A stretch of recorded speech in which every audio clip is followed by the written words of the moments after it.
Uhuru! Unity through Reparations! Uhuru, welcome to the 4th annual Reparations Telethon for Giving Tuesday. Uhuru! Uhuru! Welcome everybody. My name is Jesse Neville and I am very honored to be joined by Penny Hess, the chair of the African People's Solidarity Committee. Uhuru, Penny. Uhuru, Jesse, it's such an honor to be here. I really want to start, of course, by saluting my leadership, our leadership, Chairman Omali Yeshitela, the leader of the African nation who has fought for the liberation of Africa and African people for 60 years without stop and has done just an incredible amount to change the world today. And we're part of this. We're the organization of white people under the leadership of the African People's Socialist Party, the African People's Solidarity Committee, and the Uhuru Solidarity Movement, with the mission that is part of the strategy of the African Liberation Movement to send white people, the colonizer, behind enemy lines to be the voice of Black power and white faith. And that's what we're going to talk about today, because the question of reparations, the return of the stolen resources, is the key question in the world today. And I really want to salute all of our comrades who are here, who are part of this, who have the whole room full of dynamic, amazing solidarity forces who are taking a stand under the leadership of the African Liberation Movement and making this happen today. Absolutely. And I want to join you, Penny, in saluting Chairman Omali Yeshitela, saluting the leadership of the African People's Socialist Party, and Deputy Chair Ona Zane Yeshitela, the architect of the Black Power Blueprint, who we will be hearing from later today, actually. We'll be interviewing on our prime time hour later tonight, Chairman Omali Yeshitela and Deputy Chair Ona Zane Yeshitela. And this Reparations Telethon for Giving Tuesday, for the 4th year in a row, will be raising funds for the Black Power Blueprint, in particular for an incredible program called the Uhuru wa Kulea, or Freedom to Nurture African Women's Health Center, right here in St. Louis. We are broadcasting live from the Uhuru Solidarity Center at 2654 Gravois Ave.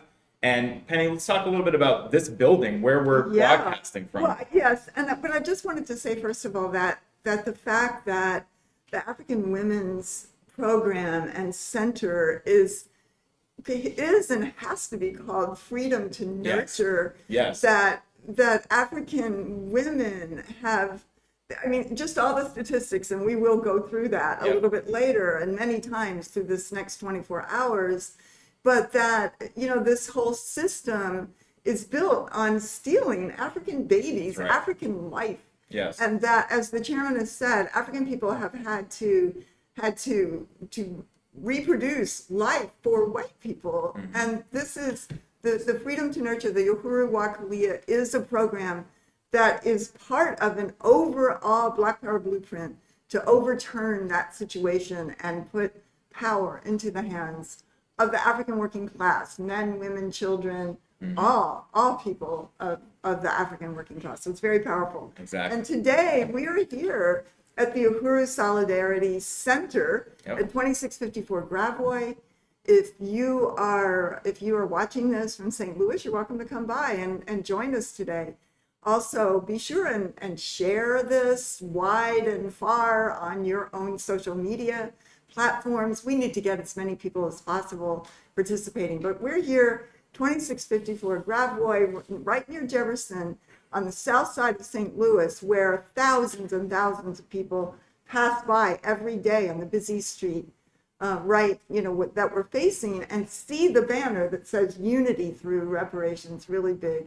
So much outpouring of support that we find whenever we're doing outreach in our neighborhoods or Tower Grove Park, and just really people are, other white people here are very, very excited to take this stand for the first time, to have the opportunity to be part of a neighborhood that's dedicated to reparations to African people.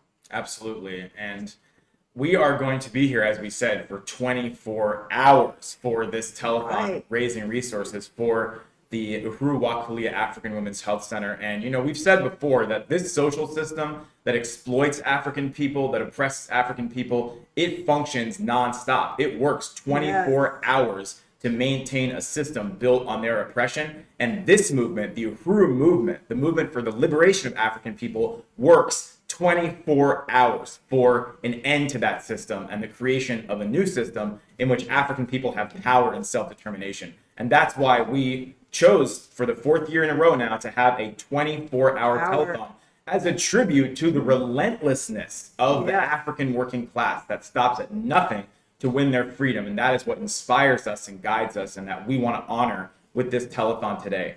I just want to say, and we're ready in these comrades, where we have Comrade Zoya over here coordinating AV, who's got a whole French press scene of super strong coffee. We're going to be here. We're ready to fight, to raise this money, to raise $50,000 today. So let's get started. Let's do it. And you can go to blackpowerblueprint.org/health center and start donating right now to this fund drive, to this Giving Tuesday fund drive for the African Women's Health Center. And before we talk to you more about the health center and how you can donate, we want to tell you a little bit about what's in store for the next 24 hours. And I want to do this pretty quickly. We've got pages and pages here, but we want to start off by saying that we will be interviewing shortly Director Tafari Mugeri from the African People's Socialist Party in occupied Tanzania, or South Africa. We're going to be showing a bunch of videos throughout the day about the Black Power Blueprint, about the Uhuru movement, testimonies from people on the ground who are part of this movement, who have brought their passion and fight to this incredible movement here in St. Louis. We're going to be interviewing Patrick, who works with the Black Power Blueprint, who's done the demolitions in some of the properties here in North St. Louis, just an incredible African worker that we'll be talking to. We're going to be speaking to DJ Eddie Maltby and Director Akile Anai from Black Power 96. We have poetry. In St. Petersburg. In St. Petersburg, Florida. And this is going to be an international event. So you heard South Africa, you heard St. Petersburg, Florida. We're going to be here in St. Louis. We're going to have people joining us from Portland, from Oakland, from Philadelphia, from the UK, from all over, from Florida, from New York, from Huntsville, Alabama, from Washington, D.C., and Oakland. The Uhuru Furniture Stores. We want to give a huge shout out to Uhuru Furniture and Collectibles in Oakland and Uhuru Furniture and Collectibles in Philly for co-sponsoring. Yes. Once Partners. again, this Yeah. Giving Tuesday Yeah. telethon, this Giving Tuesday campaign for the Uhuru movement. So, And we really want to give a shout out to the Office of Deputy Chair Ona Yeah. Shatella, who just coordinates all of the political economic front of the Uhuru movement in such an amazing way, and who ultimately we're accountable to. that's right. For this telethon and so much more of what we do. So just really want to salute Deputy Chair, great leader. Absolutely. Party. And Deputy Chair Ona Shatella will be here tonight at, double check here, at 7 p.m. At 7 Central. p.m. and she is going to have an amazing PowerPoint. I mean, it will blow your mind. You have to be here at 7 p.m. Central, we're talking about. So wherever you are in the world, tune in to see Chairman Omali Shatella, Deputy Chair Ona Shatella later on this evening. Definitely. So, Or whatever time it is where you are. Yes. And we want to thank everybody who's tuning in on 4 different platforms. We're streaming live right now on Facebook, Wow. YouTube, Twitter, and Twitch. All right. First time we've ever been on Twitch. So, Uhuru to all of our viewers on all 4 platforms, and please do what you can to share. Get the word out there. Let's get the word out. Let's bring thousands of viewers onto this telethon throughout the next 24 hours. Uhuru. So before we dive into a video, we're going to take a look at a video about the Uhuru wa Kulea African Women's Health Center. We want to thank some people who have already gone to blackpowerandblueprint.org/health center and made a decision to get this telethon started off on a strong note. So I want to give a shout out to Raya, Uhuru Raya, to Michael, Erica. We got a lot here, so I'm going to speed through them. Christina and Aiden, who are part of our team here in the room. Kitty, Maureen, John, Johan, Virginia, Taggart, Carrie, KC, Diane, Brendan, KC and Brendan, also part of our team here in the room. Ruby, Jamie, Matum, Tiffany, Elliot, Stephanie, Joel, Cynthia, Deputy Chair Ona Shatella, Jackson, Lisa, Stacy, Brian, Rachel, Erica, Ahmad, Amy, Janet, Opa, Stephanie, Theo, and Kristen. Wow. And the list goes on. And Diane, another Diane, Savannah, Margaret, Dejana, Margaret, another Margaret, Suzanne, Averi, Clarence, Camden, Reverend Yolanda, David, Tanya, Erica, Billy, Grady, Carol, Paul, Renice, and Robin. Thank you all so much. Wow. Preemptive strike, so to speak, on the side of reparations. Exactly. And thanks to all of those amazing donors who decided to go ahead and, in anticipation of Giving Tuesday and the Reparations Telethon, just go ahead and make their donation. Yes. This Giving Tuesday has already raised $3,882 of its $50,000 goal. So we're already. So we have 49,000 more. 49,000 something. I know you're better at math than I am. 49,000. Never mind. Somebody will be calculating it for us. But that sounds like it's somewhere in the vicinity. So we'll be giving you the actual number shortly. But before we do, while we get our calculators working over here, we want to show you a video, a beautiful video. And I want to salute Natalia Scherer, an amazing volunteer video editor here in St. Louis, actually, who worked hard on this powerful video, as well as Mwezi Odom, whose amazing voice is there. Yes, whose voice you'll be hearing on here. So let's take a look at the Uhuru wa Kulea African Women's Health Center.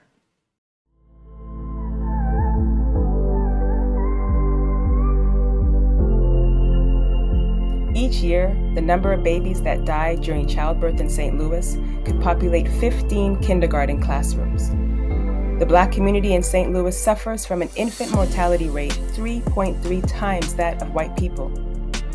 In a city that is home to some of the best medical care in the country, African women are denied access to prenatal and postnatal care. There is nothing natural about this. These are symptoms of an unjust colonial system. Our power and our self-determination have been taken from us. But we are fighting to take back the power over our own communities and resources and the futures of our children. The Uhuru wa Kulea African Women's Health Center is the latest initiative of the Black Power Blueprint, a comprehensive neighborhood revitalization project that is transforming North St. Louis through renovation, self-sustaining economic development, and political power by and for the Black community. Uhuru wa Kulea, or Freedom to Nurture in Swahili, will be a Black-led wellness education center to empower Black women and girls in caring for our physical, mental, and emotional wellness. Our vision is to provide health and self-care programs that reinforce our traditional African culture.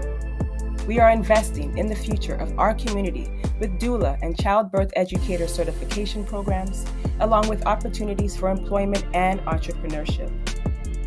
Our programs will address the mental and physical health of Black girls and women, including prenatal, birthing, and postnatal care, trauma-informed yoga, an annual African Girls' Day event, a medicinal herb treatment program, and more.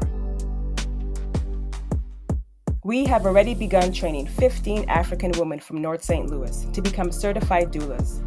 We've acquired the land for the health center, and now we need the funding to begin construction and bring this much-needed respite to our community. When we have power over our own communities, our resources, and our own health care, no African mother will have to mourn the loss of her baby, and every African child will have a future of prosperity and peace. Support this innovative and empowering program. Donate today.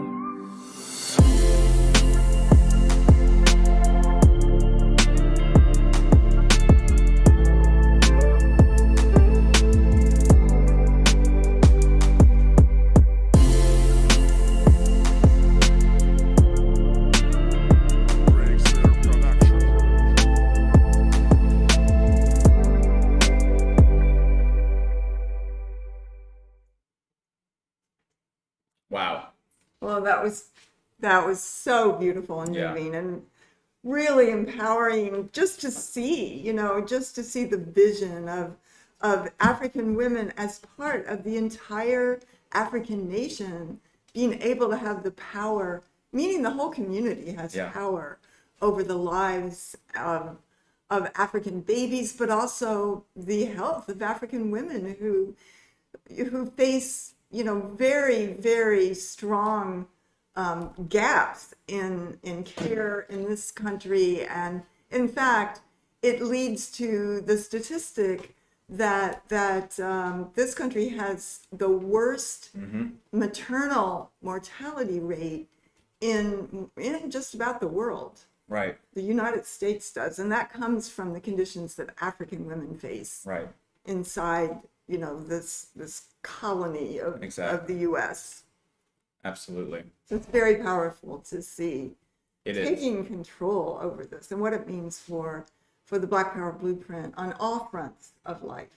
It is very powerful, and it definitely motivates you to want to go to blackpowerblueprint.org/health center. And we wanted to give an update on the donations that have already come in from the people we named earlier. So far, we have raised $3,881 or something, something along those lines. Okay. Well, there's 46,118 left. $46,118 left to raise. We can do it. We can do it. And not only that, we have a matching fund, Penny. So we have a $5,000 matching fund. Thanks to a few of our donors, including Zoya, who put in 1,000, Leah Fifield, who put in 1,000, Amanda Carlozzi, who put in 1,000, and Angelica, who put in 1,000. Wow. And I also put in 1,000 to that matching fund as well. So that means we've got 5 people who are ready to click the donate button as soon as we get to $5,000 to match that matching fund. So let's go ahead. Let's get it. We can do that. That means every dollar you donate for the next $5,000 will be counted twice. It will be matched to the dollar by our matching fund. So go to blackpowerblueprint.org/health center and donate today. So we want to talk a little bit more about the specifics of what we're raising funds for today. and what it means when you go to blackpowerblueprint.org/health center and join the thousands of people who have already contributed towards this unique program of the African working class, which has been working under the leadership of Deputy Chair Ona Zinaya for 5 years, the Black Power Blueprint. And yes, so much has happened in 5 years. It's incredible how much has been accomplished. The pace of just constant building Yes. of new programs. And also, they've been built with the support of the stand of reparations and return of resources from so many, many people. Literally thousands of people right. have contributed towards these programs. Exactly. Not beholden to many developers in Nope. the city or anything like that. This is from the people, and it's very, very moving and powerful. Absolutely. This is about political and economic power in the hands of the African working class. And one point that was made in that video that I really appreciated is that there's nothing normal about these conditions. When you look at the statistics, which are jaw-dropping, which are staggering, which are devastating and infuriating, truly, of the infant and maternal mortality. And one of the statistics that we've looked at is that at every age, African people in this country have a higher death rate than white people. Yeah. At every age. And I think at every economic level of the Exactly. African community, guys, I know that even African women who make more money than the average still face huge infant and maternal mortality rates. Exactly. And that's why it's clearly colonialism, as Chairman Amali Shatella teaches us. It's a colonial mode of production. The chairman says African people for 6 centuries now have been forced to produce and reproduce life for white people and not for themselves. And you can't see a more glaring and brutal example of that than when you look at these conditions and these disparities. Yeah, and I want to say too that you said that it's not normal, but it's so easy for us in the white community, really the colonizers, to take it as normal. Right. To just say, well, our life, we just continue doing what we do, which is working and fixing our house and going on vacation and going out to dinner as our whole life. This is what we aspire to, while we take it for granted that it is normal for African people to lose their babies, to be, gunned down by the police, to be stuffed into prisons for things that white people never go to prison for.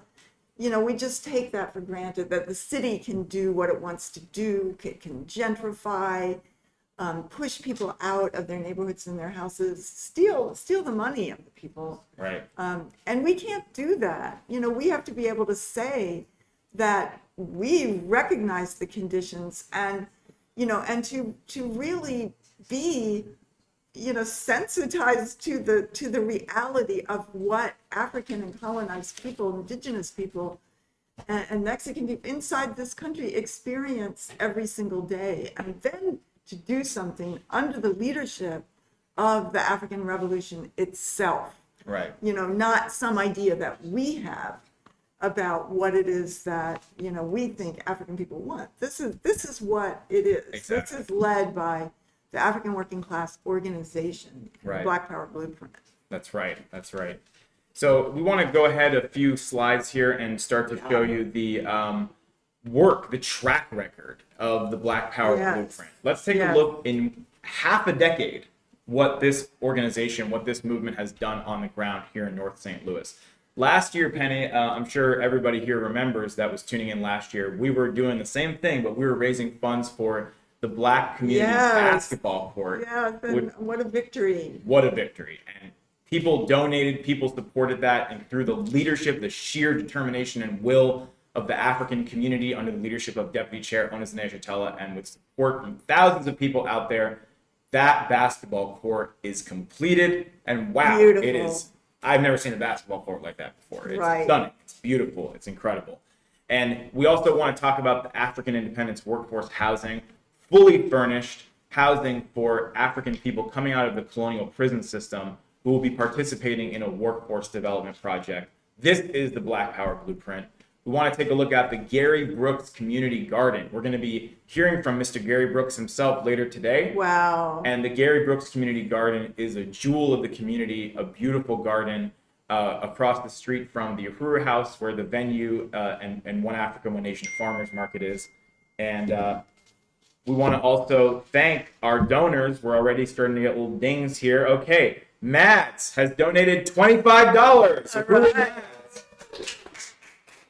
So we want you to be like Mads and go to blackpowerblueprint.org/health center. Thank you so much to Mads who put in $25, which means that remaining to match our matching fund is $4,975. So go ahead and donate. We want to get up to $4,975 to be matched to the dollar by our matching fund, and left to raise today is only $46,093. All right. That's it.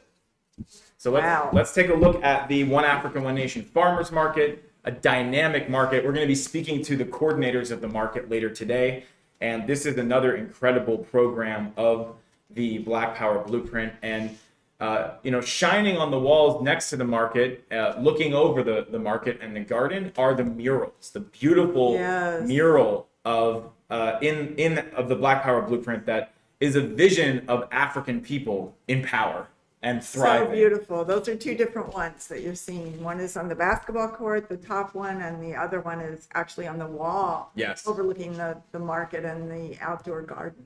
And we're going to be talking to the painter of these incredible murals wow. later today as well. So amazing. So you're getting a little sneak peek of our 24-hour program here. And all of these programs are part of a strategy to contend with a system built on the backs of African people and create a system built on the liberation of African people. And that is what you're supporting. That is the stand of reparations that you are taking when you go to blackpowerblueprint.org/health center and donate today.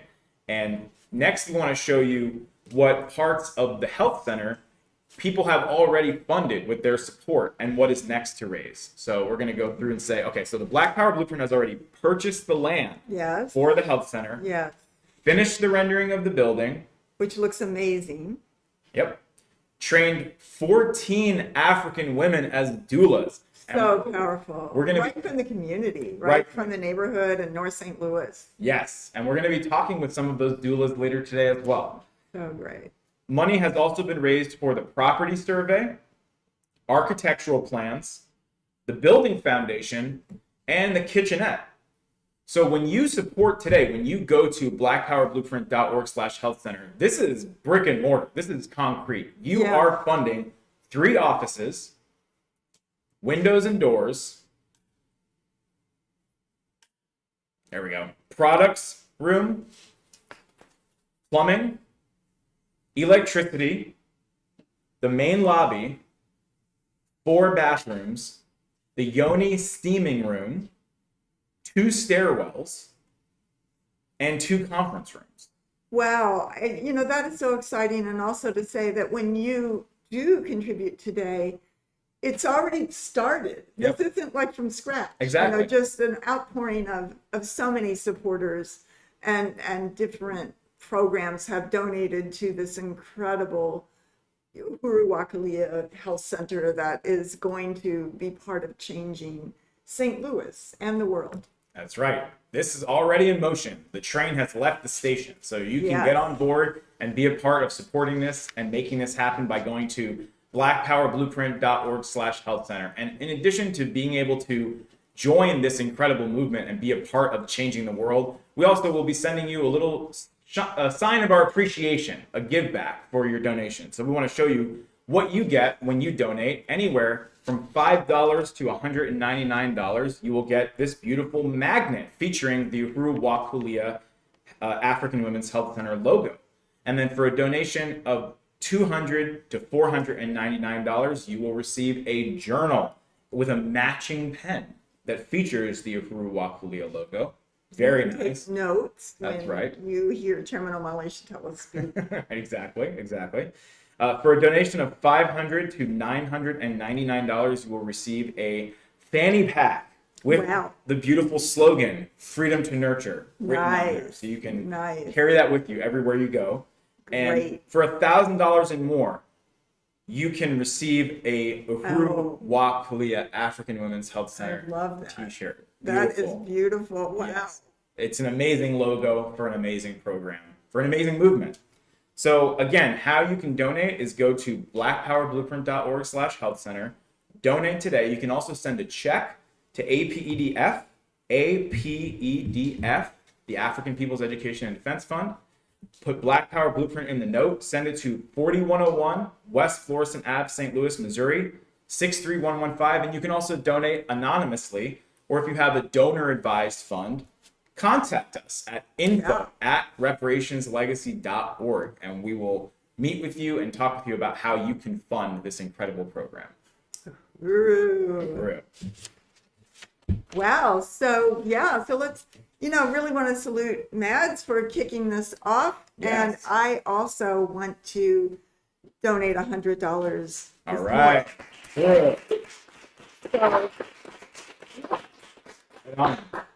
Yeah, so let's get started. So please, if you are watching, just go ahead and donate at blackpowerblueprint.org/health center, which is a particular fund just for the health center, the Women's Health Center. And let's bring in those resources. Don't sit in this. Let's like really kick off this morning's segment and make a big chunk in the $5,000 matching fund, if not the whole thing. Let's do it. Let's do it. And if you are watching this, you have family, you have friends, please share. Let's get this out. People in the white community need to hear this message, to know there is no other program like this. This is being part of history. Even, it is recognized throughout the world now, that the significance of the Black Power Blueprint and what it means for what is called dual power, dual and contending power, the ability of African people to create the institutions and the economy that serves them and that they control in their interests, as opposed to having to be part of an economy that is built on their enslavement, their colonization, the theft of their resources and genius and labor for hundreds of years. So it makes sense if we really look at how the world got to be the way it is now, as Chairman Omali Yeshitela tells us and explains so simply and scientifically, that the current configuration of the world, of St. Louis, of this poverty we see all around us, this thing that's called the Delmar Divide, is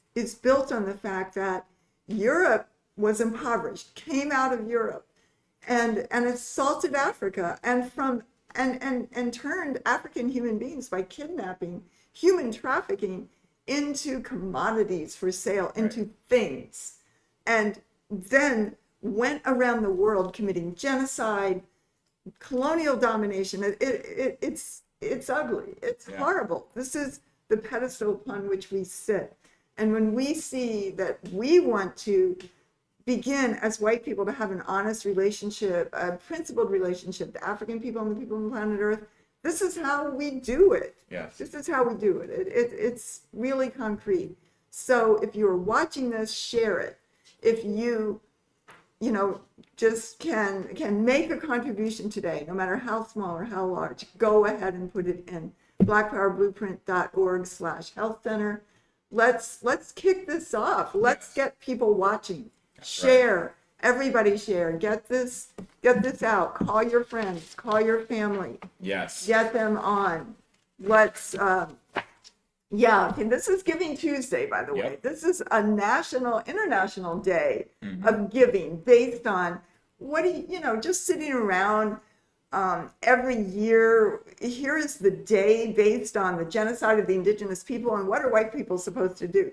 Eat till they're sick. Right. Watch football, which is a play of the violence of the society, and then the next day spend the whole day shopping in what is called Black Friday, and then the next Monday spend all the money online on Cyber Monday. Right. So today is like, well, if this is what our society is based on, let's give the resources back to, from whom they were stolen, why we have all this money. And, just sitting around gluttonizing ourselves. Exactly.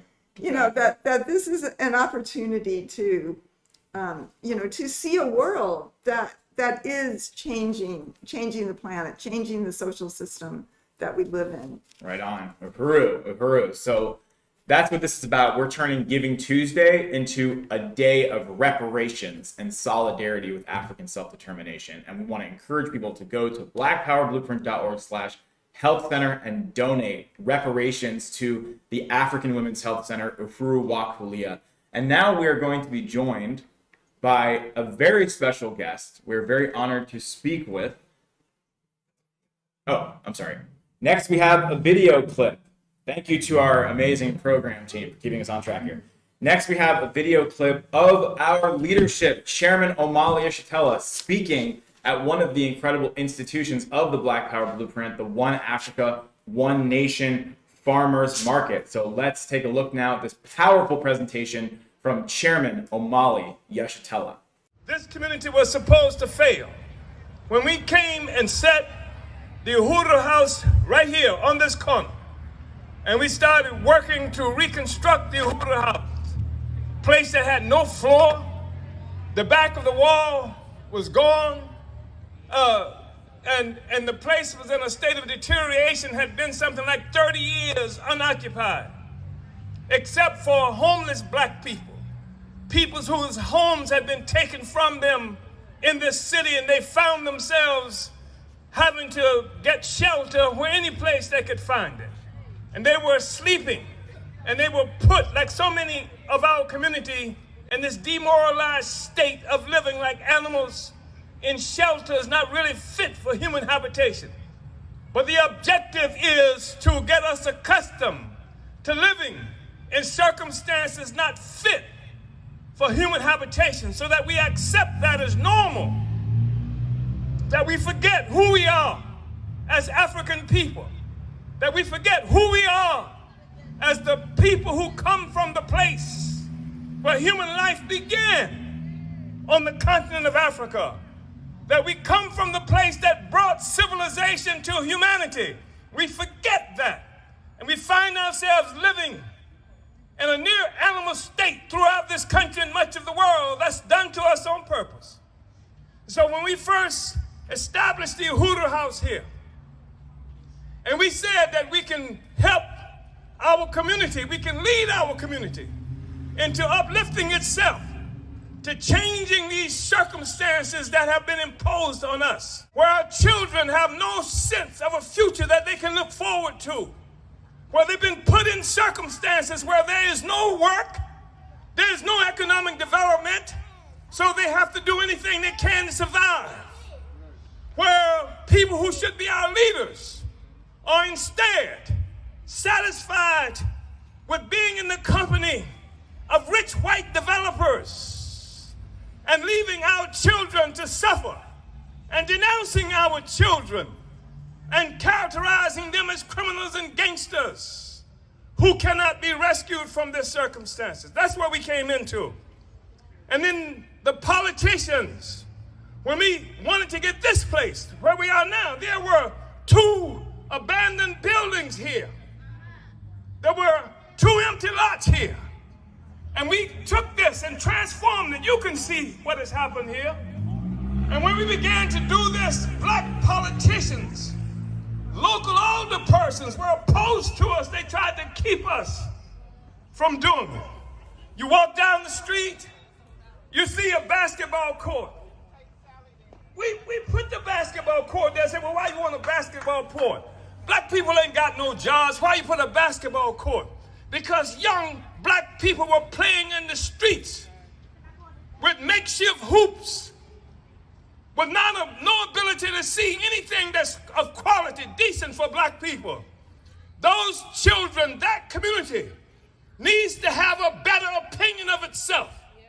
We should have a better opinion of our community and our people than to allow them to have to be satisfied with makeshift hoops in the middle of the streets where they don't have a place of their own, where they pay taxes, their parents pay taxes, and don't get the benefit of those taxes in terms of our being recreational centers for our community. So we said, we'll do it ourselves.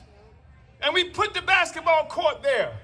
And a local alderperson was opposed to it and said, we can't put a basketball court there. They said to put a basketball court there is dangerous. They said to put a basketball court there is to invite black people to just shoot each other up. This is the opinion that the so-called black leaders have of our community. These leaders are the ones who are better educated. They're the ones with money. They're the ones with connections and what have you. They don't bring that education. They don't bring that money. They don't bring those connections to the benefit of the people. They just get fat themselves, and their families get fat themselves at the expense of the poverty and growing immiseration of our people. We're not satisfied with that. And so here you have local politicians trying to block what we were doing here, what we're here on today. And then we saw what we saw on July 29th was an FBI attack on this project right here, on us. And so if the local politicians couldn't do it, the federal government itself got involved in it to say there would be no improvement for black people, that we would live forever under the boot of white power. We say that's not acceptable. Our children must be able to see a better future than that, and we are responsible for making it happen. Don't tell me that somehow these black young people who are in these communities have got boats and airplanes and all kinds of capacity to travel around the world, to go to places occupied by U.S. and other colonial military forces, to get drugs and bring them into the community in North St. Louis. You can't get a job in North St. Louis. You can't get a hospital in North St. Louis. You can't get a supermarket in North St. Louis because white power doesn't want it there. So if you can get dope in North St. Louis, it's because white power wants it there. Right. That's what they will provide for us. We don't accept that. No. This is why we have come under attack. Yeah. And your presence here is an act of resistance. Yeah.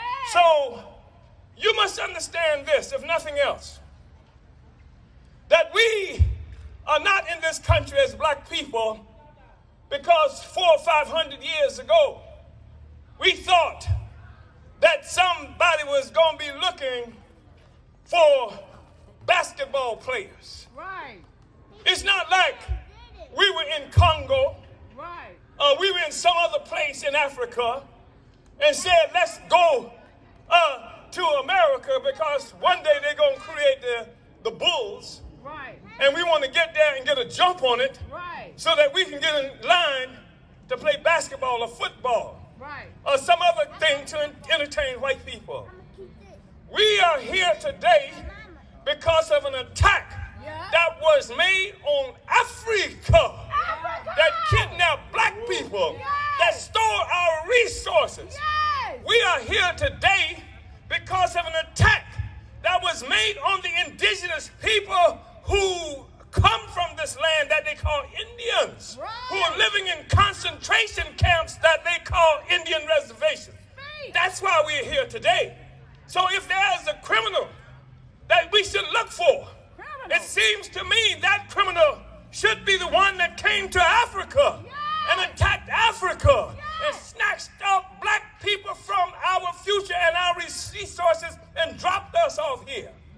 If we're looking for a criminal, it seems to me that criminal should be the one that came to this territory and murdered. We don't know how many indigenous people that they now call Indians. The fact is that you can walk in a place on a street that's called West Florissant and not see a single human being that's indigenous to this territory is a statement of the genocide that has been committed against Africans and indigenous people to create this place today that they are attacking us to preserve. This is what we need to understand. This is what they don't want to have talked about. This is why they would attack us at pre-dawn raids with a military force, with a tank on Redbud, a tank on 44 Bud, talking about they're looking for Russians. They're not looking for Russians. They know where Russians are, but they don't want to mess with Russians. It's easier to jump on an oppressed, formerly enslaved black community that's impoverished than it is to mess with Russia that's got nuclear weapons that can turn this country into a parking lot. So they can attack us, African people. And the only thing we want, the only thing I want, the only thing the African People's Socialist Party wants, the only thing the Uhuru movement has been working to create for the last 50 years is the happiness of our people and the return of every damn thing that they have stolen from us. That's all we want. That's all we want. And so what you have is a slave master. And a slave master controls the world even though it's shakier today than it's ever been before. A slave master who makes the law. And the law prohibits anybody who is enslaved from trying to get out of slavery. If you live under slave society and you try to escape, you have to break the law in order to do it. You know that, don't you? When Nat Turner rose up with a cry of strike at night and spare no one to break out of slavery, when they finally captured Nat Turner, he's trying to end slavery. Remember this. He's trying to end slavery. He didn't say just go kill some white people. He didn't say enslave white people. He didn't say make a deal with Russia. He said let's end slavery. And to do that, we do whatever is necessary. Every living, thoughtful human being on the planet Earth should want to end slavery. Every thoughtful human being on the planet Earth should be prepared to do whatever necessary to end slavery. But in order to end slavery, he had to break the law. And when they finally captured him, what did they do? They put him on trial. They took him to a courthouse like they're threatening to do me. They put him on trial and they found him guilty for trying to end slavery. That's a hell of a thing. That you live in the world, you can be arrested, put on trial, found guilty, and then hanged for trying to end slavery. That's the country that we live in today. And the whole world is locked into this process of slavery, existence of slavery. And anything that we do to try to get out of slavery is illegal. Because who made the law? The slave master. And that will always guarantee that you can't do anything right as far as they are concerned. But the fact of the matter is, what we're looking for is justice. And we don't care what the law says, we have to have justice. If the law says enslaving black people is legal, then we have to break the law. That's right. We'd be fools not to break the law under those circumstances. But our objective up to now has not been to break the law except for those instances where we were involved in direct actions, where we intended to go to jail to make a point. But we haven't been involved now in going to jail to make a point. What we've been involved in here is to test our ability to change our circumstances living right here where we are. We didn't try to get any airplanes or free tickets to get anybody to go to Russia. We came right here. We said we're going to transform North St. Louis, where our people are driven into states of destitution, where every year enough black babies die in the first year of life to fill 15 kindergarten classrooms every year. This is what we want to change. Wow. Uhuru. Wow, that was so Yes. moving and powerful and true. Yep.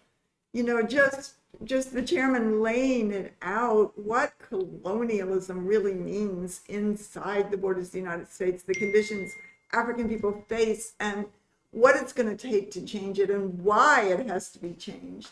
So powerful.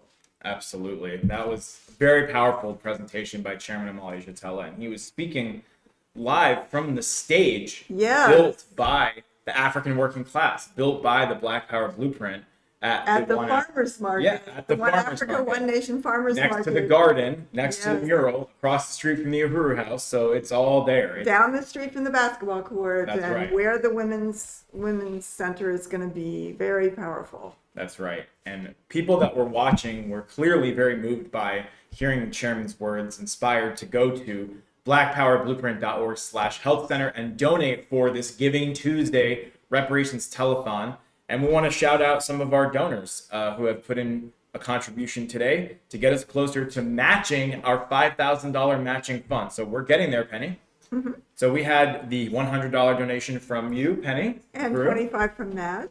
25 from Mads. And then we also have $25 from Kitty. Uhuru. Wow. That's awesome. And then we also want to thank Susan and Lisa, who each put in $25. So all right. both of them. And Allison, $50. All right. Uhuru, Allison. So that means that we have remaining to match our matching fund, $4,750. And left to raise is $45,868, which means that already this morning, the Reparations Telethon has raised $4,132. Thank you very much. All right. To raise a little over $2,000 an hour. That's right. And we got a great head start for that. So that's awesome. And to Comrade Zoya, Tafari is waiting to be let in. All right, great. So in just a moment, we're going to be speaking with a powerful Yes. leader within the African People's Socialist Party.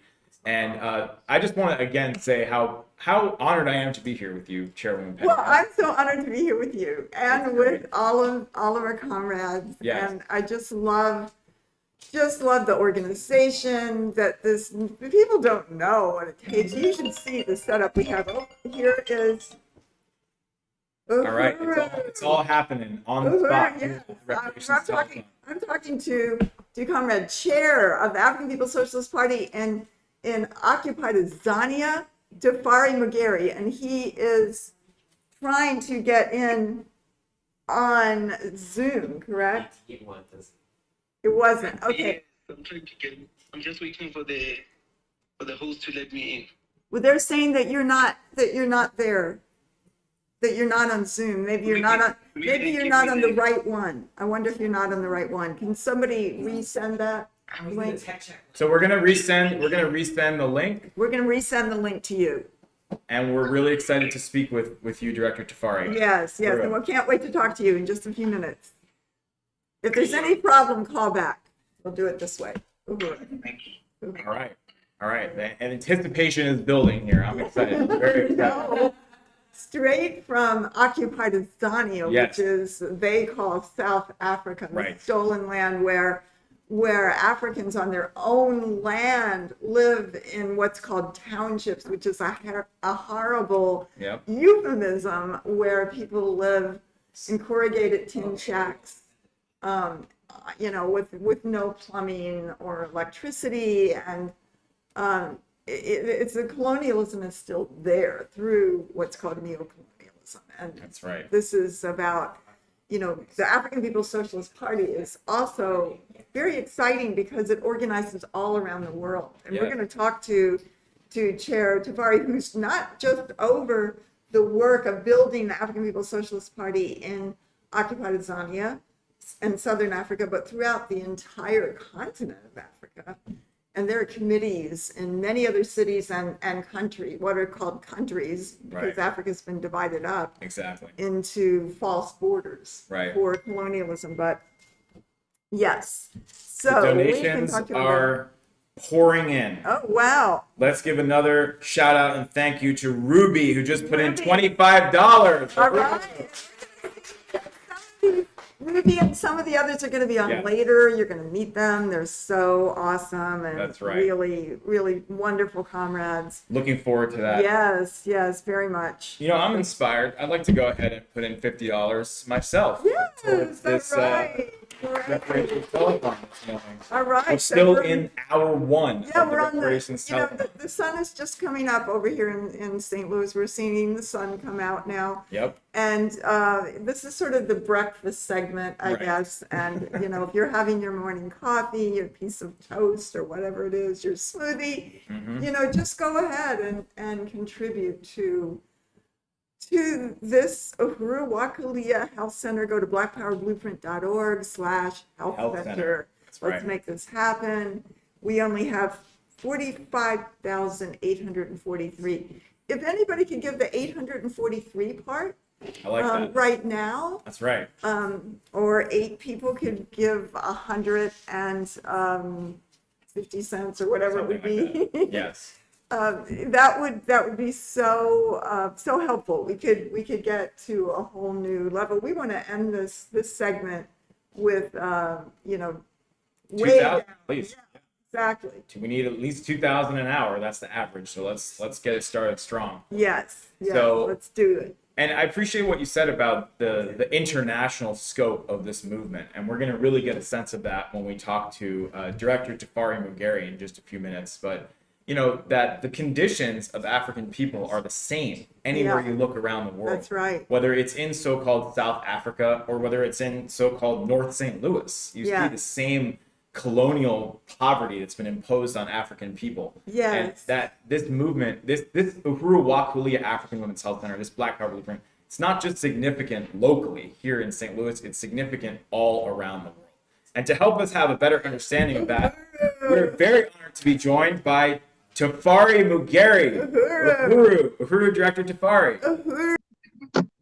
Uhuru, comrade Jesse. Shannon, it's morning I for wish us. I I could, know it's much later in the day for you. Let's make sure we can hear you. Oh, thank you, comrades. Yeah. Yeah, Uhuru. Can't quite hear you. Okay. Here we go. Now we can hear you. Can you say something again? Yeah, Uhuru, No, Chairman. so are you muted?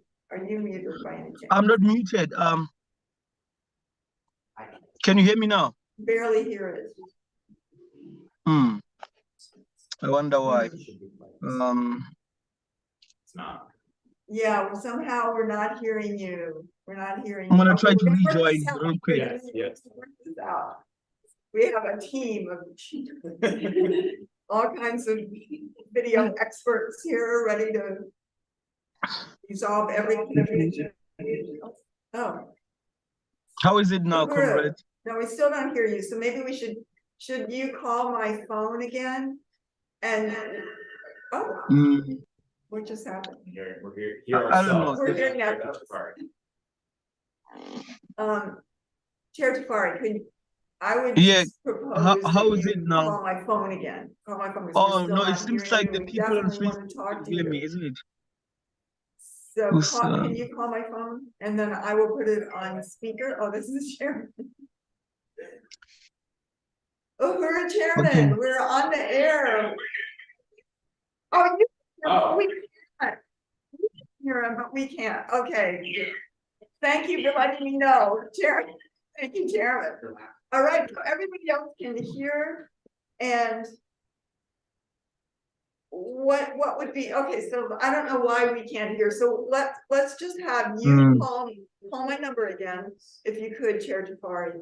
We will hear you, everybody else is On hearing WhatsApp? around the world. I don't know what Okay. he's saying. He's saying that you can't call the number. What about the interview? Where's the headphone? Maybe I Oh, should try to okay. rejoin. Wait, I think you know? this, wait. Try now. Problem solving in action. Spaghetti. Uhuru Chair Remember. Tafari. Uhuru, comrades. Okay, let me see. Here. All right, great. Chair Tafari. Wow, it is such an honor to have you here with us today. Yes. As the leader of the African People's Socialist Party on the ground in occupied Tanzania, and the responsible person for organizing the entire continent of Africa, which I see on Facebook and all kinds of things. There are many, many organizations of the party just popping up everywhere. So can you tell us, first of all, tell us about the conditions on the ground, where you are. Tell us where you are, what are the conditions, and a little bit about the work that you do.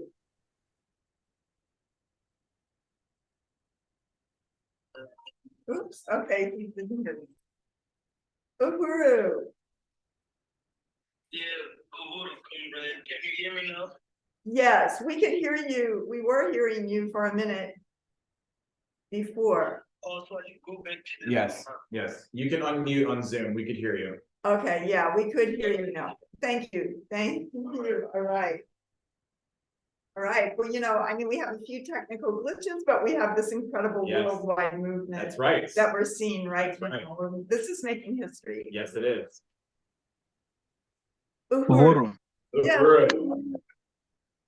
Were you able to So, ask you? so I can be heard now, huh? Okay. Yes, great. Yes, you can. Right. I'm glad to be here. Okay, great. Well, you know, just to say, we wanted to start with you telling us a little bit about what the conditions are on the ground, where you are. Tell us where you are. Tell us what the conditions are and what is the work of the African People's Socialist Party there in occupied Tanzania. Uhuru. Thank you. So like you've said, I am in what we refer to as occupied Tanzania, which is an anti-colonial name that we gave to this colony referred to as South Africa. So I am in a place called Forgeville. This is west of Johannesburg. It's a township, township called Kokosi. So, townships, these are places that were developed by the colonial government here in South Africa, especially in the 1950s, after the second imperialist war, for the sole purpose of creating a reserve for labor. These are, labor camps. That's what townships are, So what they would do is they would, after, snatching our land and designating us to specific areas, they could only allow us to come to this province to work, to produce wealth for them. And that's why you heard about the notorious Dompas, which is like an identity book that African people were required to carry everywhere, and you were only allowed to be in this province only for work purposes. So should they find you here, maybe for other reasons, maybe just to casually visiting your family or anything like that, they would definitely arrest you. That's how it used to work, in terms of the townships. Some people would hide underneath their bed, their cousins' beds. Like when the police come to knock and count how many people are there, so there was even a restriction of how many people can be within a household, just enough people, to go and work in the factories for the white men here. So that's what townships are for. So that's where, majority of Black people in South Africa, especially in the urban centers, are located in the townships. And that's where I grew up. I grew up in a township called Kagiso, which is about maybe 30 kilometers from here. So I only came to Fortville like maybe some 7 years ago, and this is where we've been doing our political work of building in PIDAM, a mass organization of the African People's Socialist Party. So the conditions here are colonial conditions. You find that a lot of people don't have a means to survive. So we can barely survive here. We have all sorts of contradictions, like people don't have formal employment to get an income. There's poverty everywhere, and you all on top of that, we still deprived of basic things such as, electricity, just getting electricity, and to an extent water as well. So those basic things are still, a luxury for us here in the townships. So those are the conditions, and this is happening in what's supposed to be post-apartheid, or post-colonial, or democratic South Africa, with the black government. So that's the situation right now. African people are still colonized, and we continue to suffer. Uhuru. Uhuru, and I read that Johannesburg is incredibly wealthy overall. White people, the wealth that is concentrated in Johannesburg, and I suppose in Cape Town as well, by the colonizers, the settler colonial, people, is, just profound. It's greater than ever. Some of the greatest wealth concentrated in the world.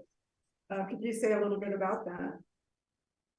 Yeah, Uhuru. Yeah, Africa as a whole, is a rich continent, especially in terms of mineral resources. We can also speak of Congo, and what's happening, in maybe the Rift Valley in Kenya, and in Sudan, Liberia, with the diamonds and everything. Like Africa is rich, but then African people continue to be impoverished because of colonialism. Like the chairman said, Chairman Omale Shitela, he said that Africa is not poor, Africa is being looted.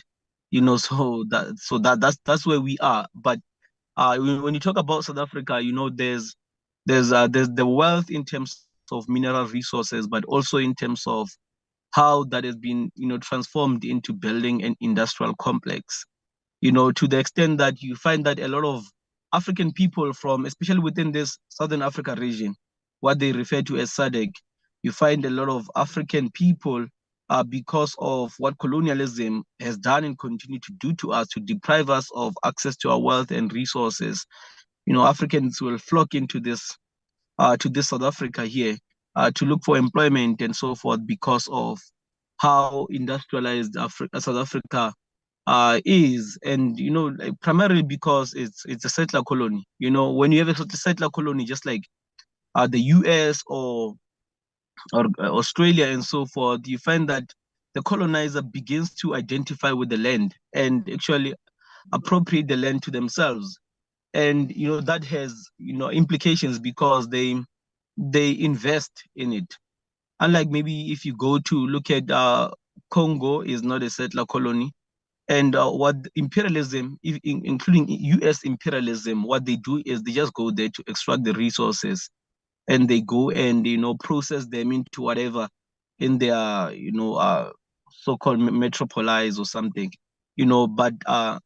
But in South Africa, you find that the industry can be built here. They do that, and it's more than that, because you look at the US, which has a lot of companies here. Like more than 600 companies in South Africa.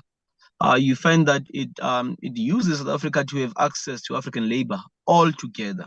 So that's why we cannot even speak of Black South Africans being exploited. You talk about African people that are, like, drawn into the South Africa to be exploited by imperialism altogether throughout the world.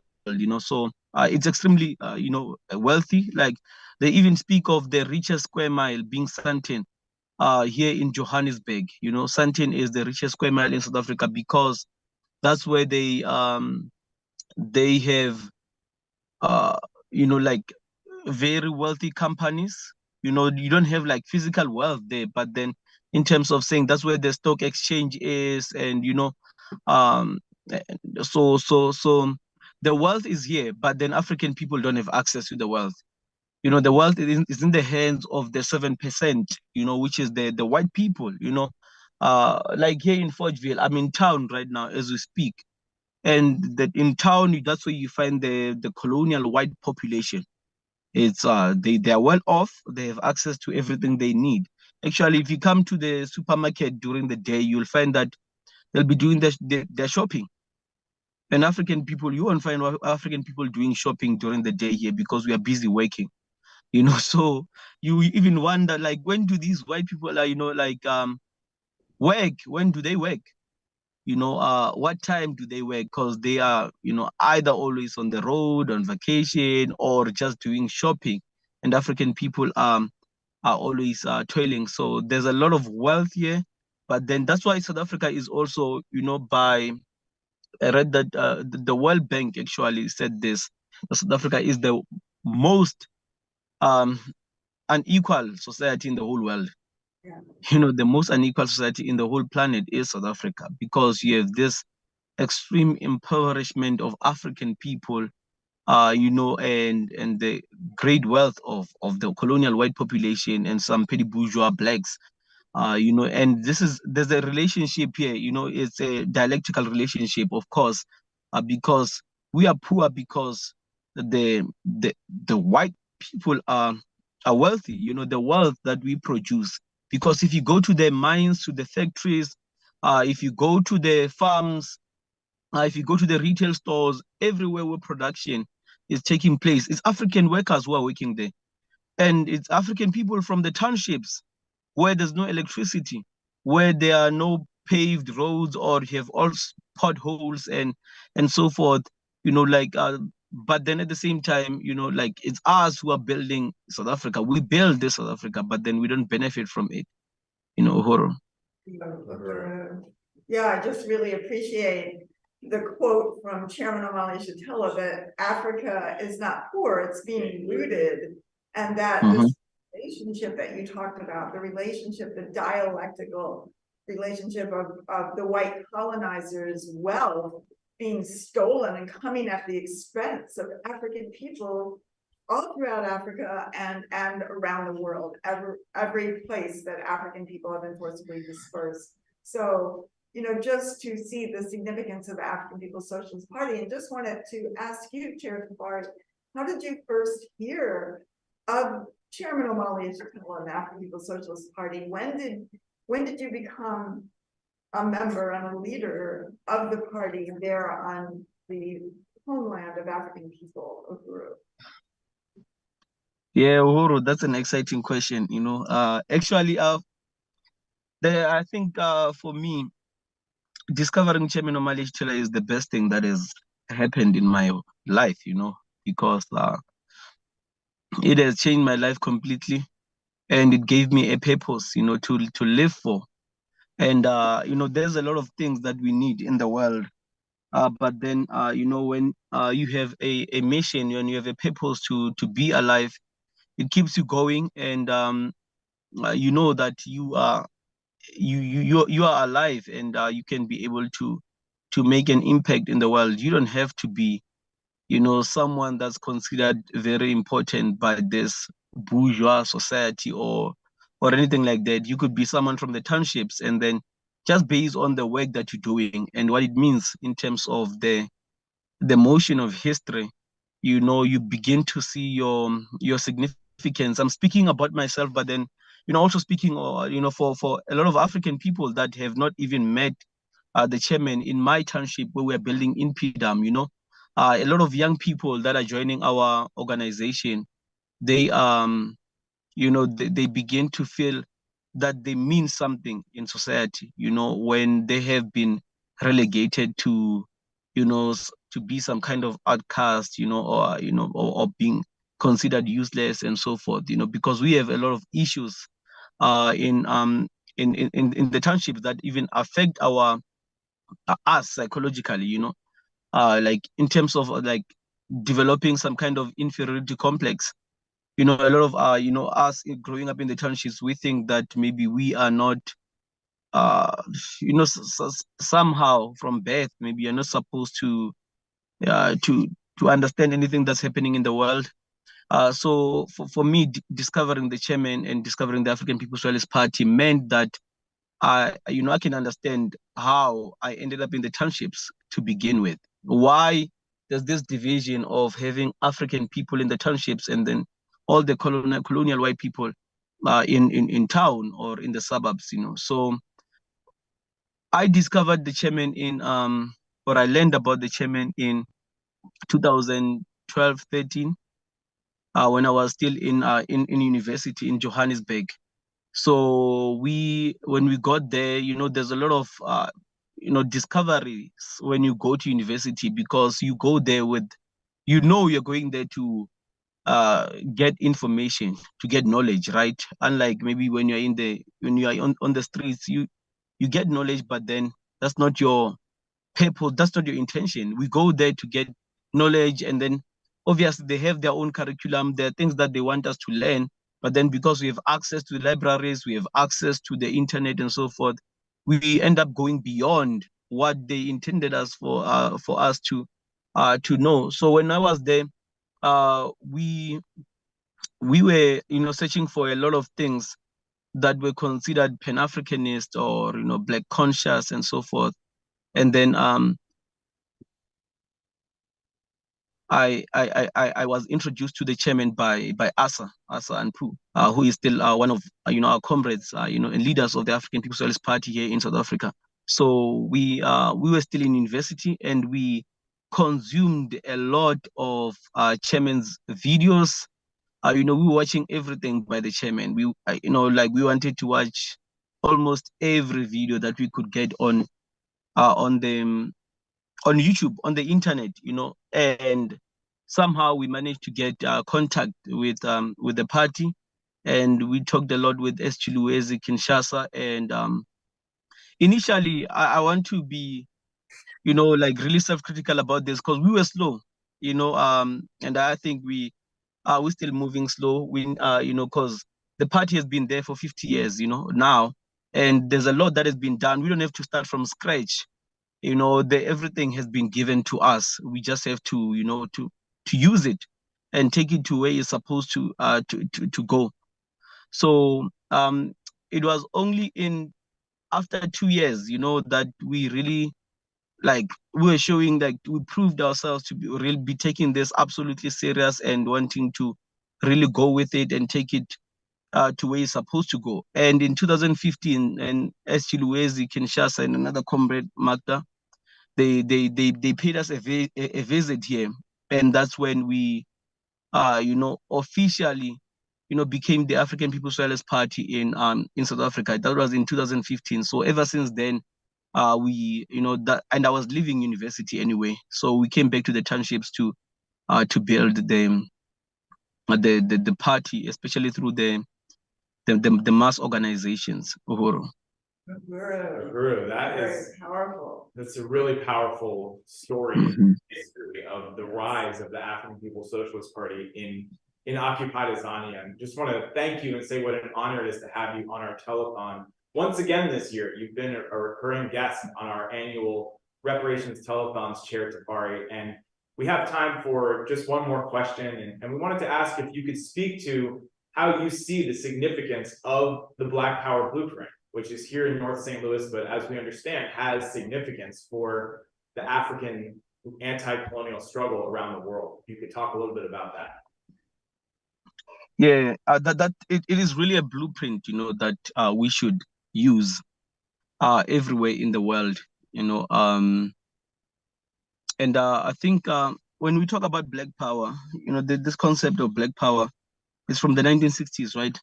But then what the chairman has done to the concept is he said that Black Power, had to mean our own Black state power, so Black Power is no longer a thing of just saying that I'm Black and I'm proud and so forth, right? Which is good, but then it's power is a question of who owns and controls what. Can we determine what how our lives should go?